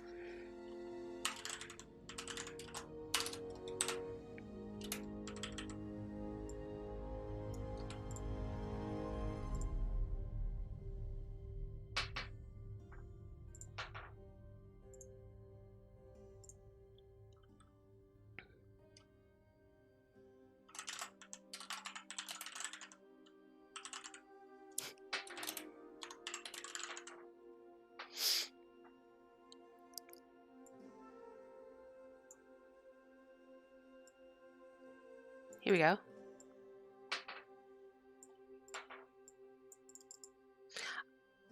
Okay, this is now officially a thing.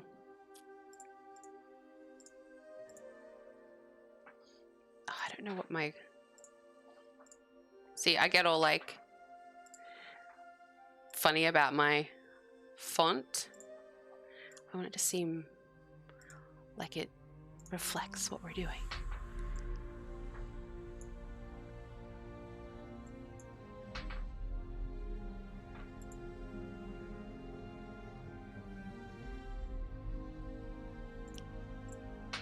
Okay, up here we have a death countdown.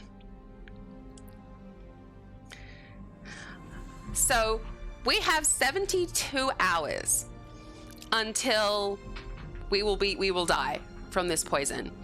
At the 48-hour mark, we start to go mad. When we have 24 hours left, so yeah. And then when we have 24 hours left, we start to go hyper-violent and can't make decisions properly. And we'll start attacking people violently. So, speaking of pressure, Meerkat, can I ask another roll from you?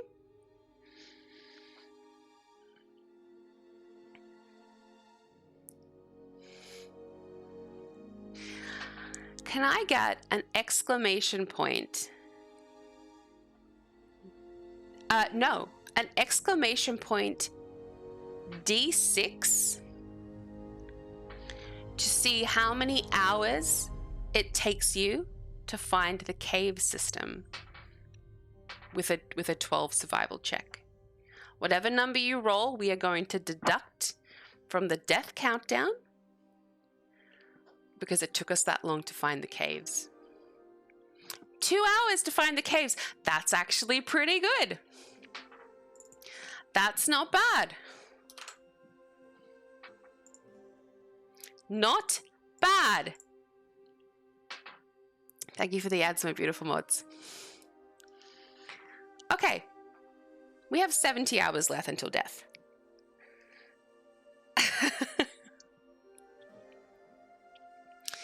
Depends what you're rolling for, whether the number's good or bad, Meerkat. So you wander the outskirts of Thornhaven from the farm. You use your ability to read nature and landscapes to clock the types of hills and rocks. You're able to piece together that if you follow the natural progression of where the well would have got water source from, you get led in a certain direction. You follow the types of plants that are growing, and you come to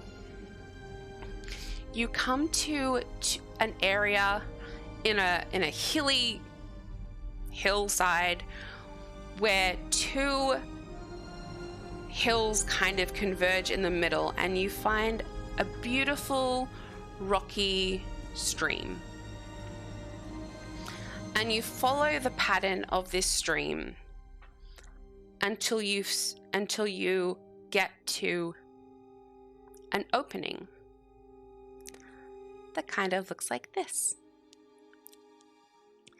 And you follow the flow of water down a small waterfall into a rocky opening under the ground that leads you into a cave system with a beautiful crystal blue water running through the center.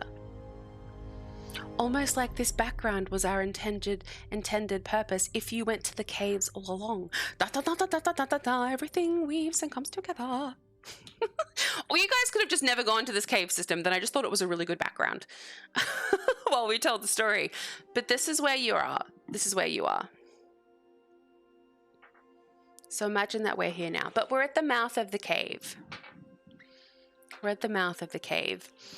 You crouch down in the water and you run the tips of your fingers through the water's surface. It is cool and crisp and clean.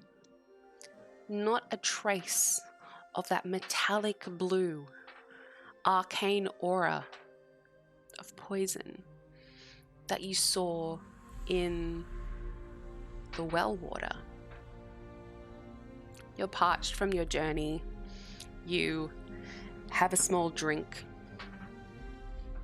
You take a moment to compose yourself for what is going to happen next as you choose to descend down the opening in the earth into the dark, dank cave system below that will inevitably lead you, or so you hope, to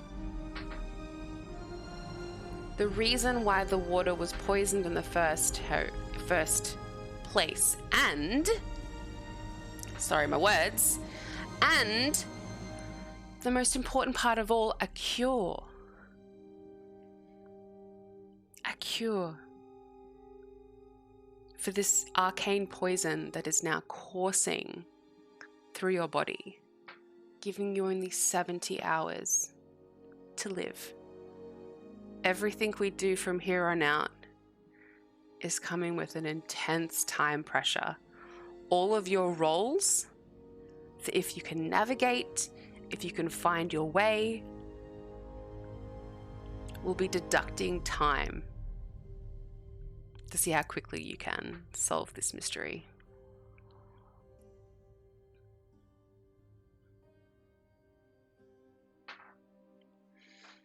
You guys have anxiety?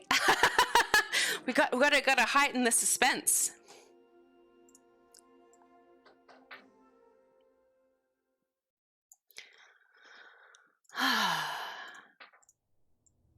Okay.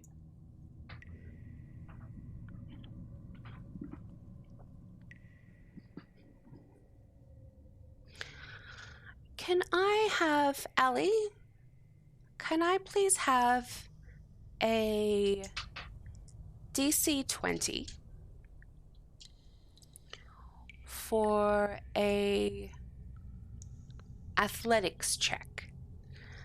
An athletics check is a strength-based check, so we add our strength modifier in situations where we have to do something physical, jumping, climbing, swimming. In this case, climbing down safely into the cave. Just a D20, a DC 20. Do I need to get a snack? I'm good. I finished my coffee. Thank you for the drink checks. I'll move on to water, and I do have a snack. I got a Kit Kat. Ali has rolled a 2. We add our strength modifier, which is a 1 right here. So with a 3, we don't do so good.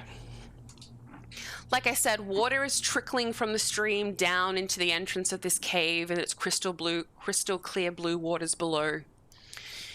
The rocks are slippery and covered in moss, and as you try to descend down, you lose your grip and you slip and you try to grab onto something, a root, it pulls, it breaks, and you crash, land, ow, on the floor, rocks hard protruding into your back. You've smashed your head a little. Ow. Allie, can I please have, ooh, what is it to falling damage? Hold on. There's a way to calculate fall damage. I think it's 1d8 every...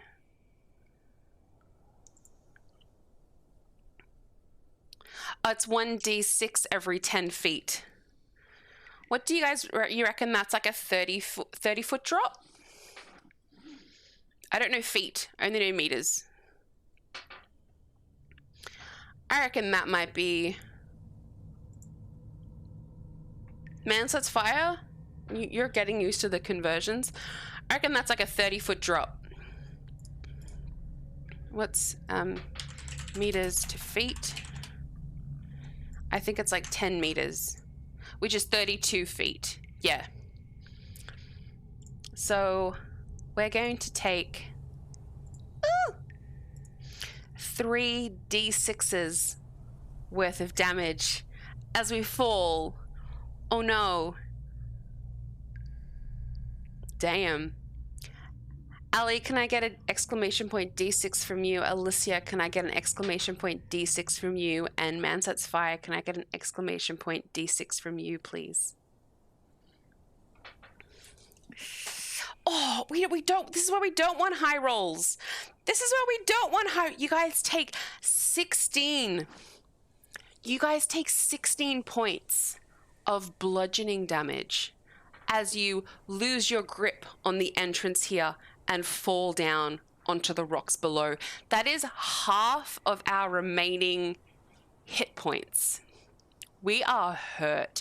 You hear a crunch and one of your ribs has splintered and broken at the back. Not good. Not good. Fucking ow.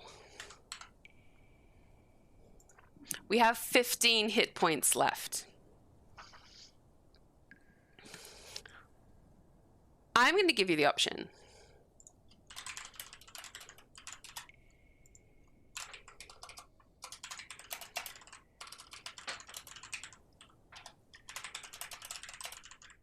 Oh wait, let me give you the time.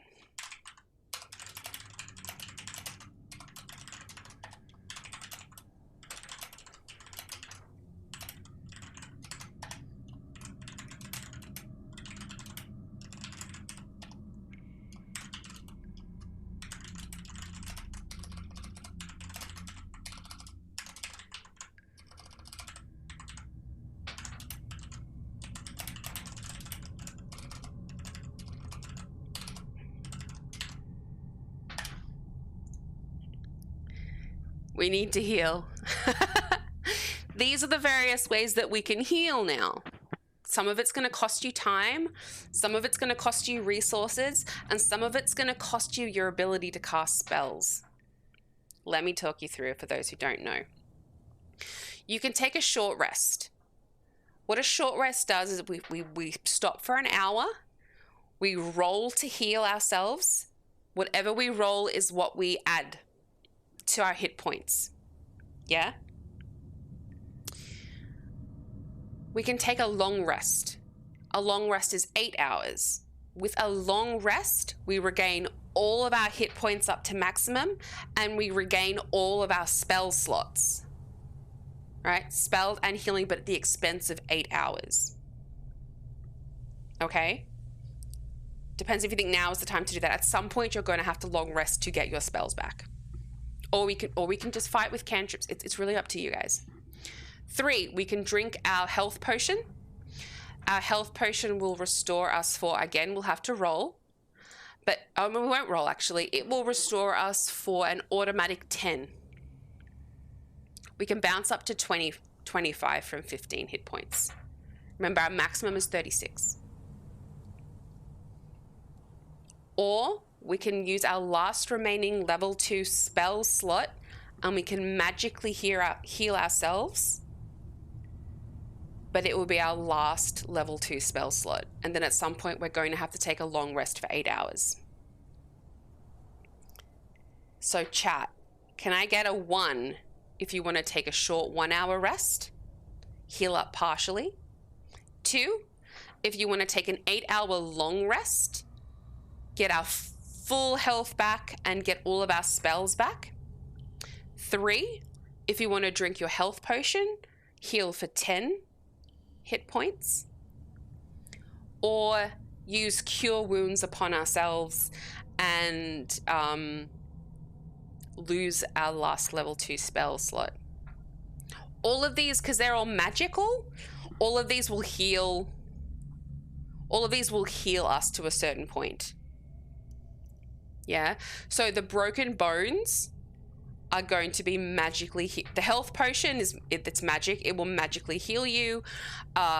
Cure wounds will magically heal you. A long rest magically heals you. A short rest partially heals you.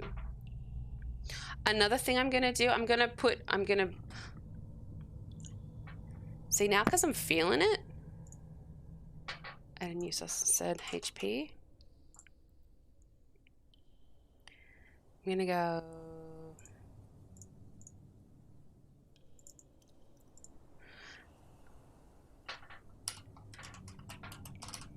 because this will help you guys to see what's going on here. It's bangers.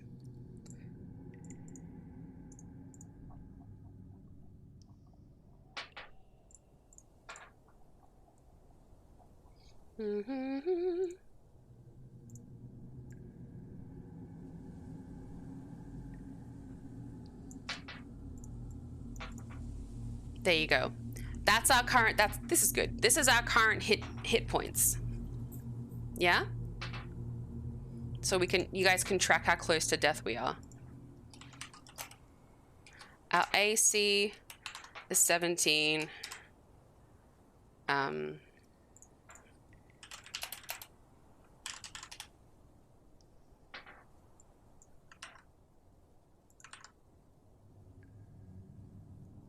There we go.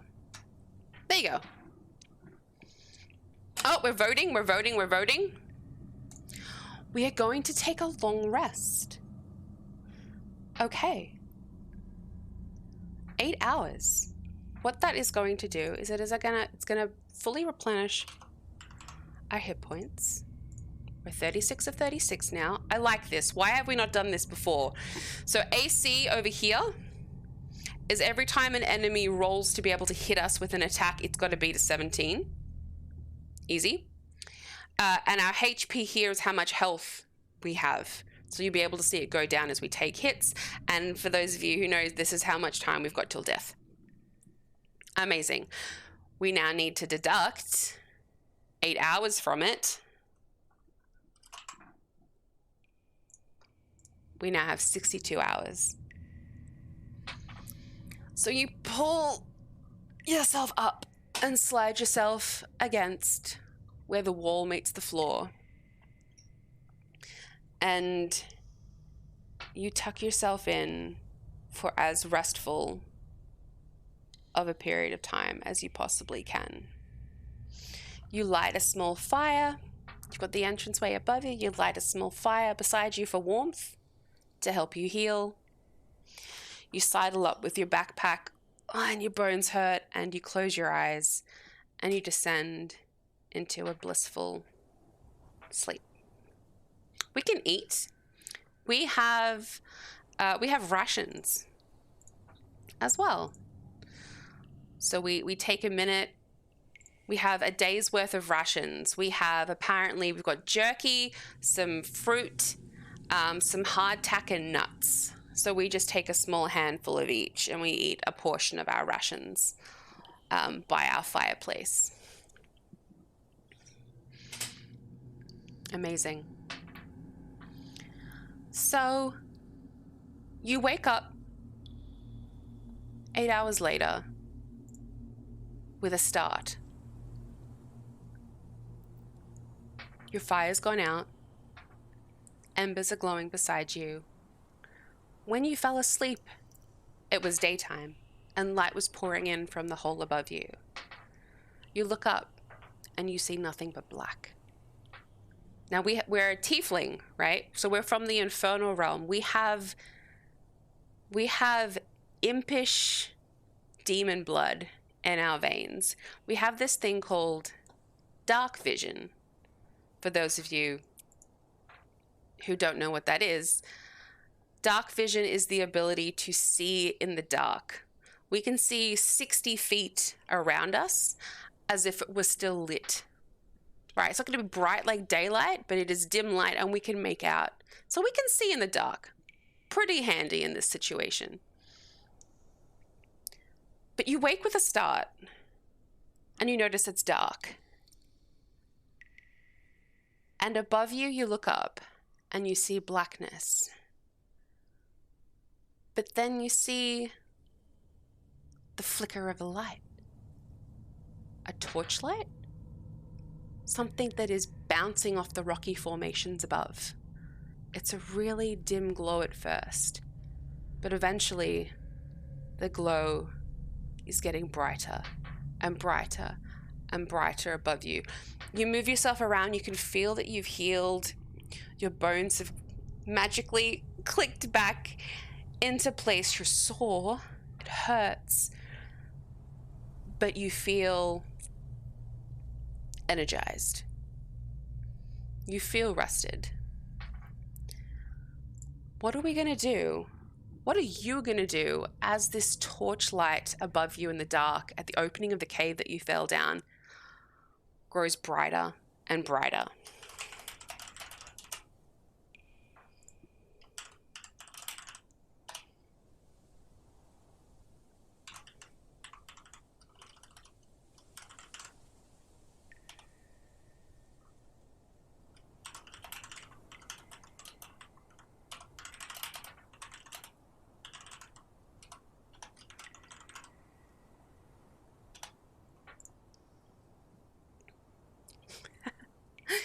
So something is above you. Something is coming from above and getting closer and closer to you. The only reason that you know that they're there is because you can see the flicker of a torchlight growing brighter and brighter towards the cave entrance. What are we going to do? Type 1 to yell out. Type 2 to hide. Type 3 to get ready to launch a spell. We're going to launch a firebolt as soon as this thing shows its head. Or 4, do nothing. Just sit there and stare and wait. 1 vote for hide, 1 vote for nothing. 2 votes for hide.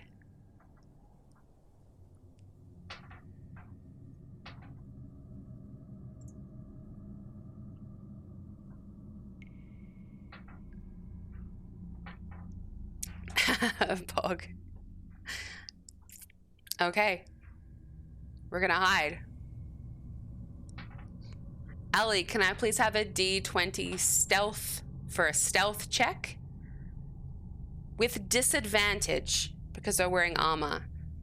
So can I get you to roll 2 D20s in chat? We're going to take the lower of the 2 and hope that it beats a 12 to successfully hide. If you get more than a 16, you are completely inconspicuous. That's 1, a 9. Looks like you're not gonna make it. 14. We need to take the lower of the 2. It's a 9 plus 1 because we add our dexterity to it. A 10. You do not successfully hide. It was a DC of 12. Hey, Sean! Hello, hello. You're gonna get your name on the Christmas tree. Thank you for the resub. How's it going? 9 months. 9 month sub. Stream baby time. How's it going?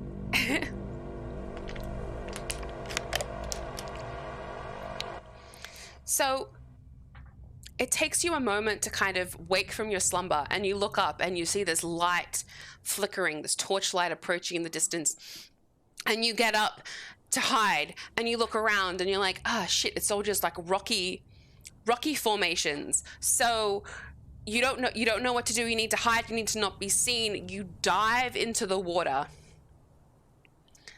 and try to hide. But the longer that you're underwater, the more you realize, shit, I need to get out. I need to breathe. Hey, Algebra Weasel, how's it going? Hey, Sean. And bubbles start coming out of your mouth and piercing the surface of the water above you. And you hear under the water, you hear a shout. You hear a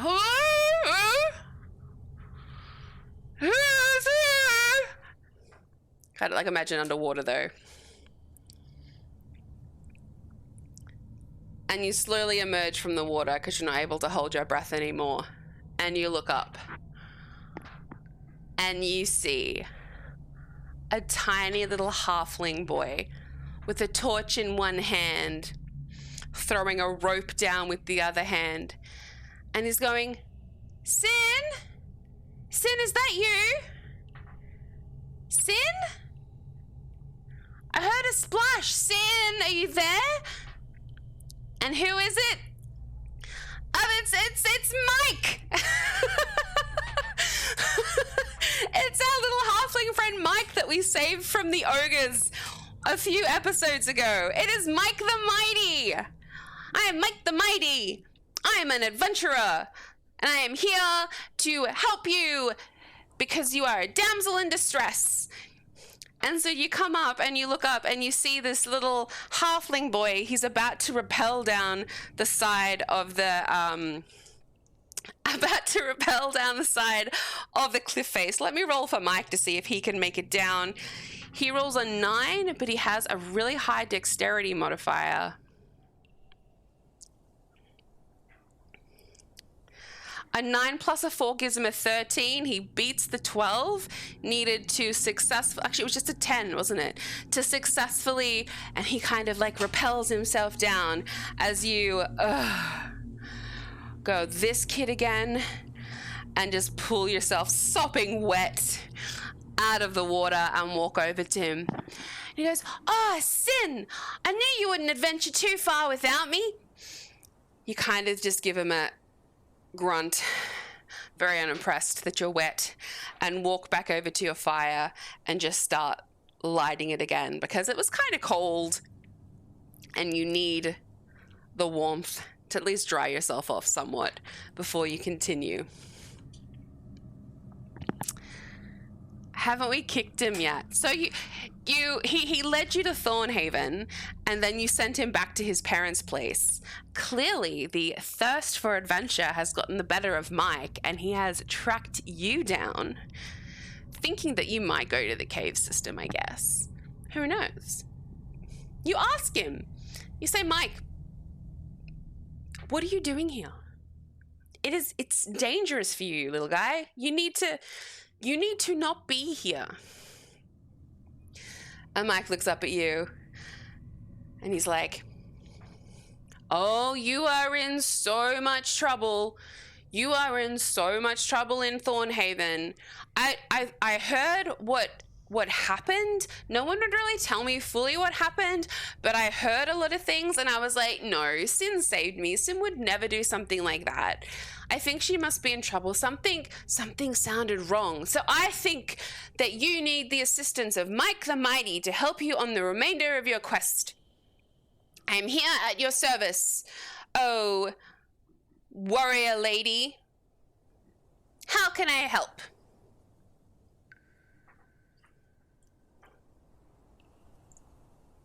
And what? How can he help?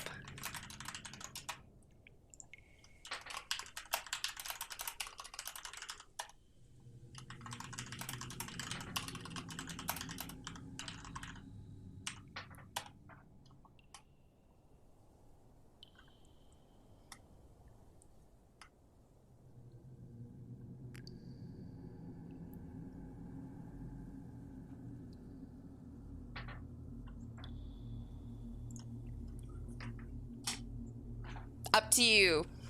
I have reintroduced Mike. Would you like to tell him to go home? Or are you going to give in and think there might be some purpose for this kid here? Type 1, to try and send him away. Type 2, to embrace him. Not literally.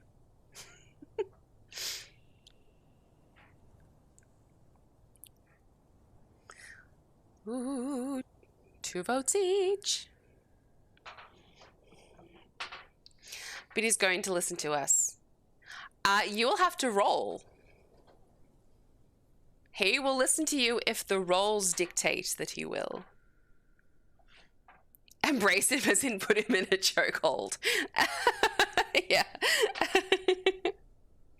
Oh shit, we're tied again.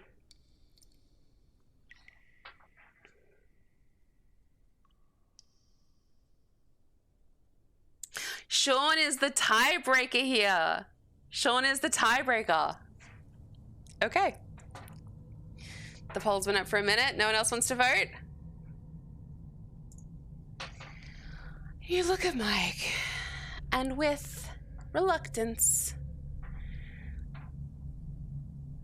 you say, look, if you've made it all this way, I'm sure we can find some way for you to help.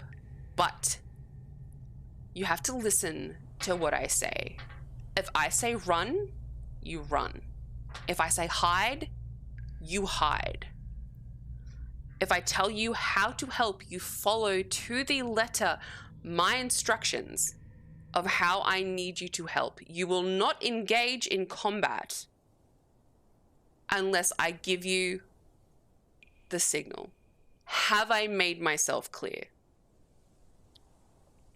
And Mike just stares at you with this shit-eating grin on his face. So excited. He's like, yeah, whatever you say. Whatever you say. Whatever you say. And he's just super excited to be with you. And for just a quick 10 minutes, to get the chill out of your bones, you sit by the fire, repacking things into your pack, ready to move on down the cave. Mike's kind of untangling his rope, trying to pull it off the thing in front and bring it down. So he has his rope. And he starts telling you rumors that he's heard in the town. Word traveled very quickly about Sunny Farms being the source of the poison.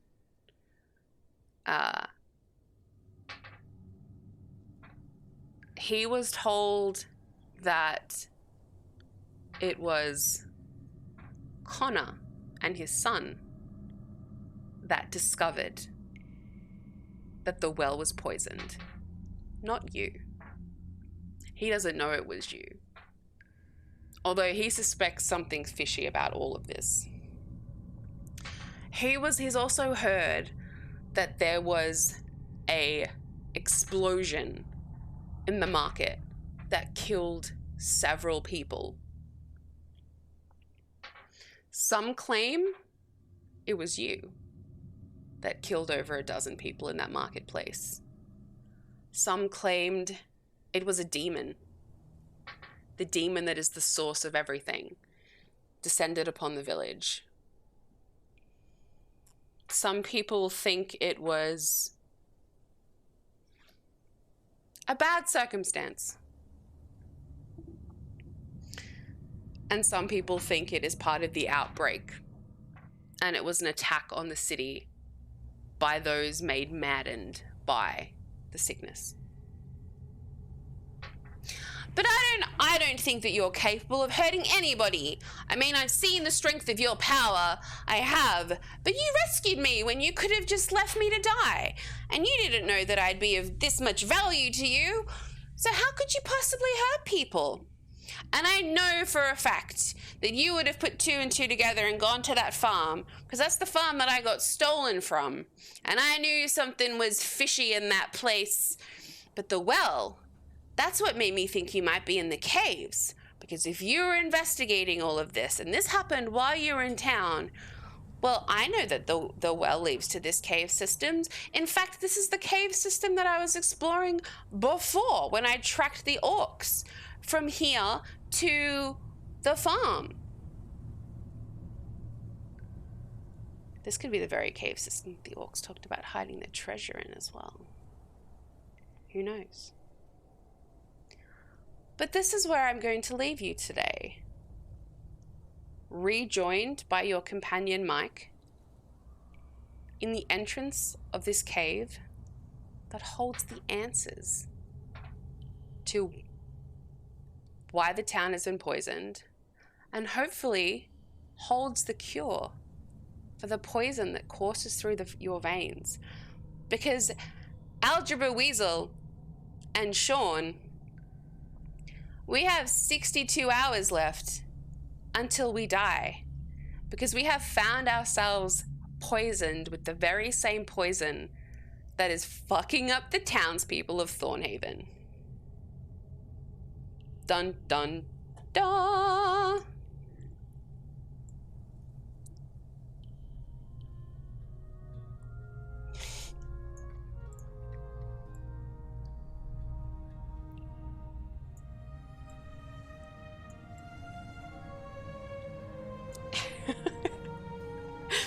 What do you mean, what? You're having so much fun.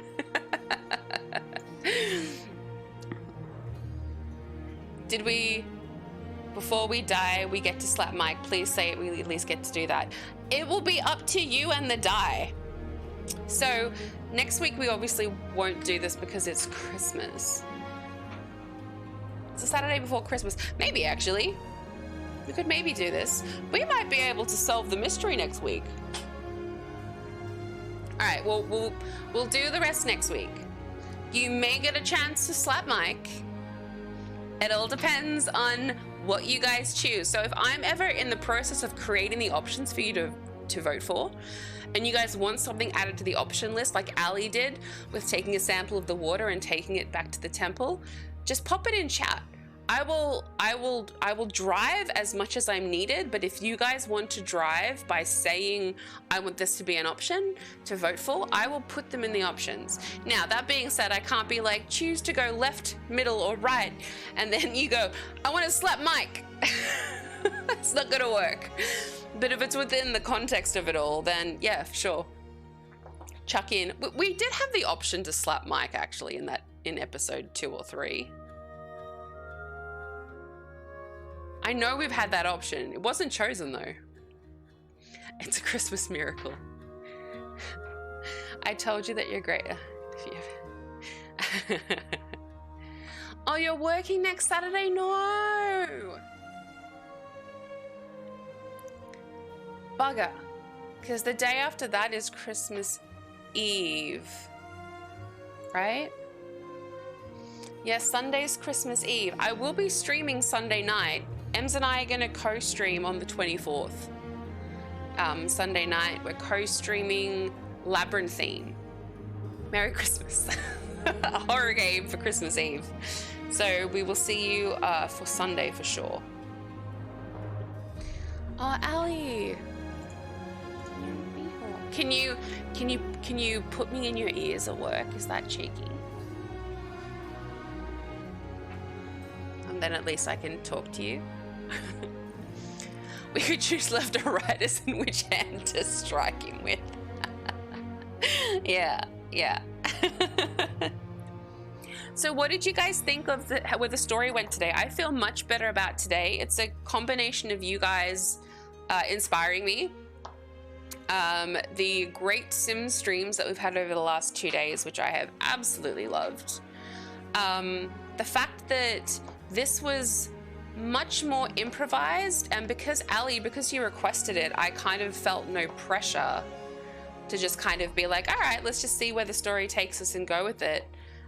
Do you like the direction that it went in today? There are clearly a few things that I know this overall story and where things are. Obviously, I wanted you to end up in a cave.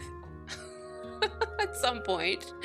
But you could have chosen not to. Like if you just decided to abandon Thornhaven to its own and go and find your own cure, we could have done that as a story. If you wanted to go and, I'm glad you guys didn't, I really am, but if you guys wanted to go and murder all the people of Thornhaven because you'd had enough, I would have done that, and then that would have obviously involved more consequences. It's going to be interesting if you find a cure, what you guys will decide to do with it. Because you're being hunted in the town that you are choosing to save. I'm super keen to see what you guys are gonna do. What would you do, baby? You don't know yet? You'll be on the floor with customers. Never mind. Or, yeah, oh, great. See, this is why I need you guys to put ideas in. 100% an option could be ransom it back to the village. That's a great idea. Sell it back to them. Ransom it for your freedom. Ransom it for gold. Both. I love that idea. That is going to be an option if you guys don't die in the process of finding, because why would you die? I don't know, almost like because you're in like a creepy cave system that could maybe be something's lair. Oh. That's just like, oh, what could possibly go wrong in here? You got Mike by your side. He'll save you, damsel in distress. I wanted Mike to stay exactly. You don't want him there. Well, he's there. You guys like the story today? Like, oh, thank you. Thank you both. Still save as we did make a promise. Still can save the remainder. It'll all come down to the votes and the rolls. See how many chaotic people there are in chat compared to good people. Ali, you need Geeth. Geeth always does noble shit.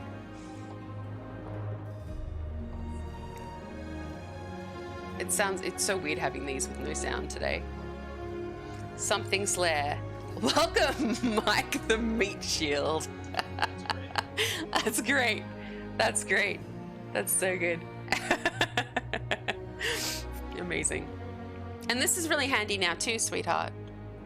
I'm pointing this on stream, not in the air. And I like that we're on a timer. That was not... Actually, being on the 72-hour countdown timer was nothing I'd ever planned or anticipated. It just in the moment I thought, oh, water's spraying everywhere. Let's get them to swallow it. If they swallow it, what has to be the consequence? Okay, let's put them on a timer. Makes sense considering. I thought that was... that like a second after. I was like, oh, let me destroy the well. But Yeah, what happens to all the water going everywhere? It's gonna spray on you. Some people are more familiar with being sprayed upon than others. Wow.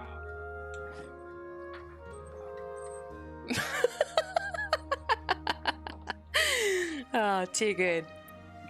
All right, you beautiful people. I love and appreciate you so much. Oh my God. Thank you, Ali, for the 200 biddies. I'm so glad you enjoyed it.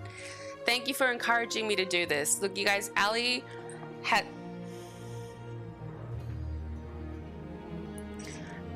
the one who has encouraged me over the last couple of days to pick this back up again. Because like I said, I had a crisis of creativity the last time I did this. Crisis of confidence, which affected my creativity. But I'm very, very glad to have picked it up again. And I'm excited, actually. I'm actually excited for next week. Good.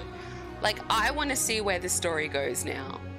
Or I could tell you that all I know, it looks like a Lego hat. It's because it's so big. It's his. He's got a big head, you guys.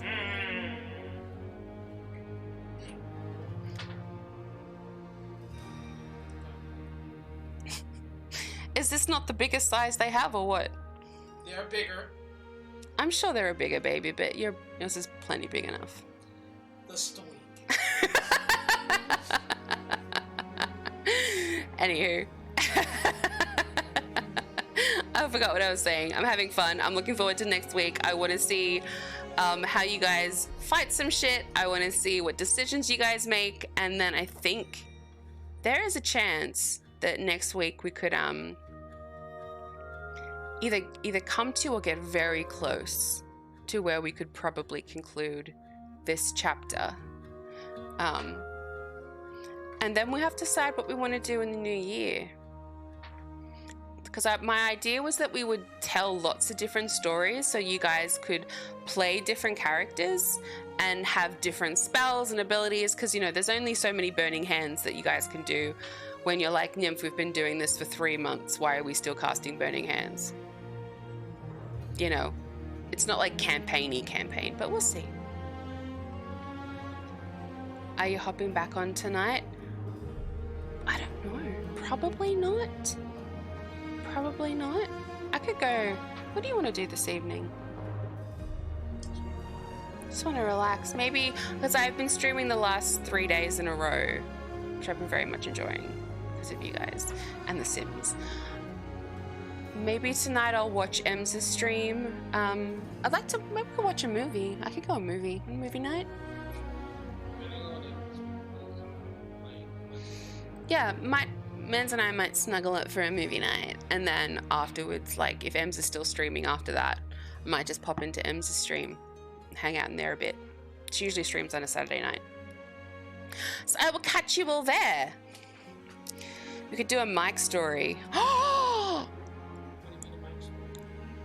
Do a Mike spin-off. I love that idea. Hold on. What about, this is just brainstorming, okay? If we continue doing these, what about every standalone adventure, we vote at the end for an NPC that we want a spin-off story for? So you've already got a taste of a character in a way. Like Mike gets a chapter, or you can, other people, we could go, like there's the cleric chick, we could do Bruno, we could do Mike, maybe. Or start from scratch if no one takes a fancy, but I don't mind the Mike idea. Depends. I know this guy finds Mike incredibly annoying, so he probably doesn't want a Mike spin-off.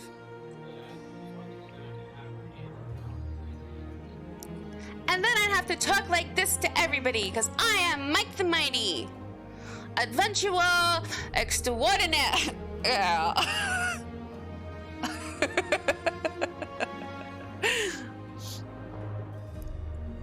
Or we could do a Connor. The story of Connor's mum. We could do the story of Connor and what happened to his dad, because we all know what happened to his mum. We could go back in time for when Connor was younger. There's so many options. Mans and I just like sit on the couch and just like tell stories to each other all the time and just talk about worlds. And we're looking forward to Mans' one shot tomorrow. How's the prep going? Need a hand with anything today?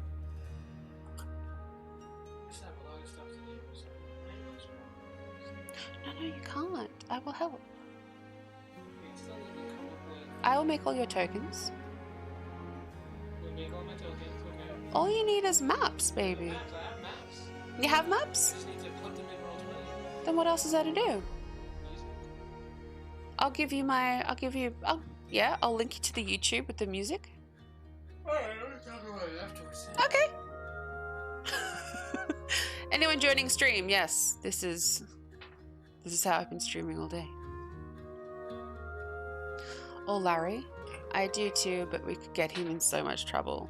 We could. We should make him kind of thievy. That'd be fun. Alright.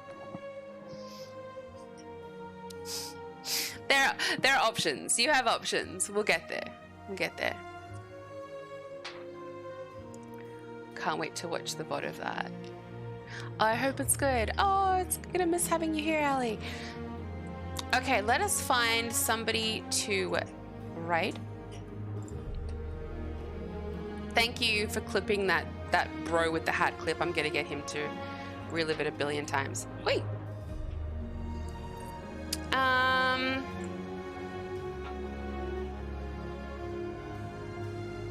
I don't. See, the thing about raiding after someone else that is doing Dungeons and Dragons is it can be very difficult to find. the right person. We could roll out to Baldur's Gate. That's the closest game, probably. There's a guy doing a mod-only run of Baldur's Gate.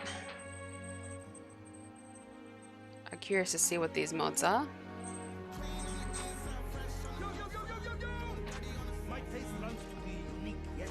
Oh, the VOD of the one-shot. Yes, I'm recording it for him tomorrow. I'm excited. Alright.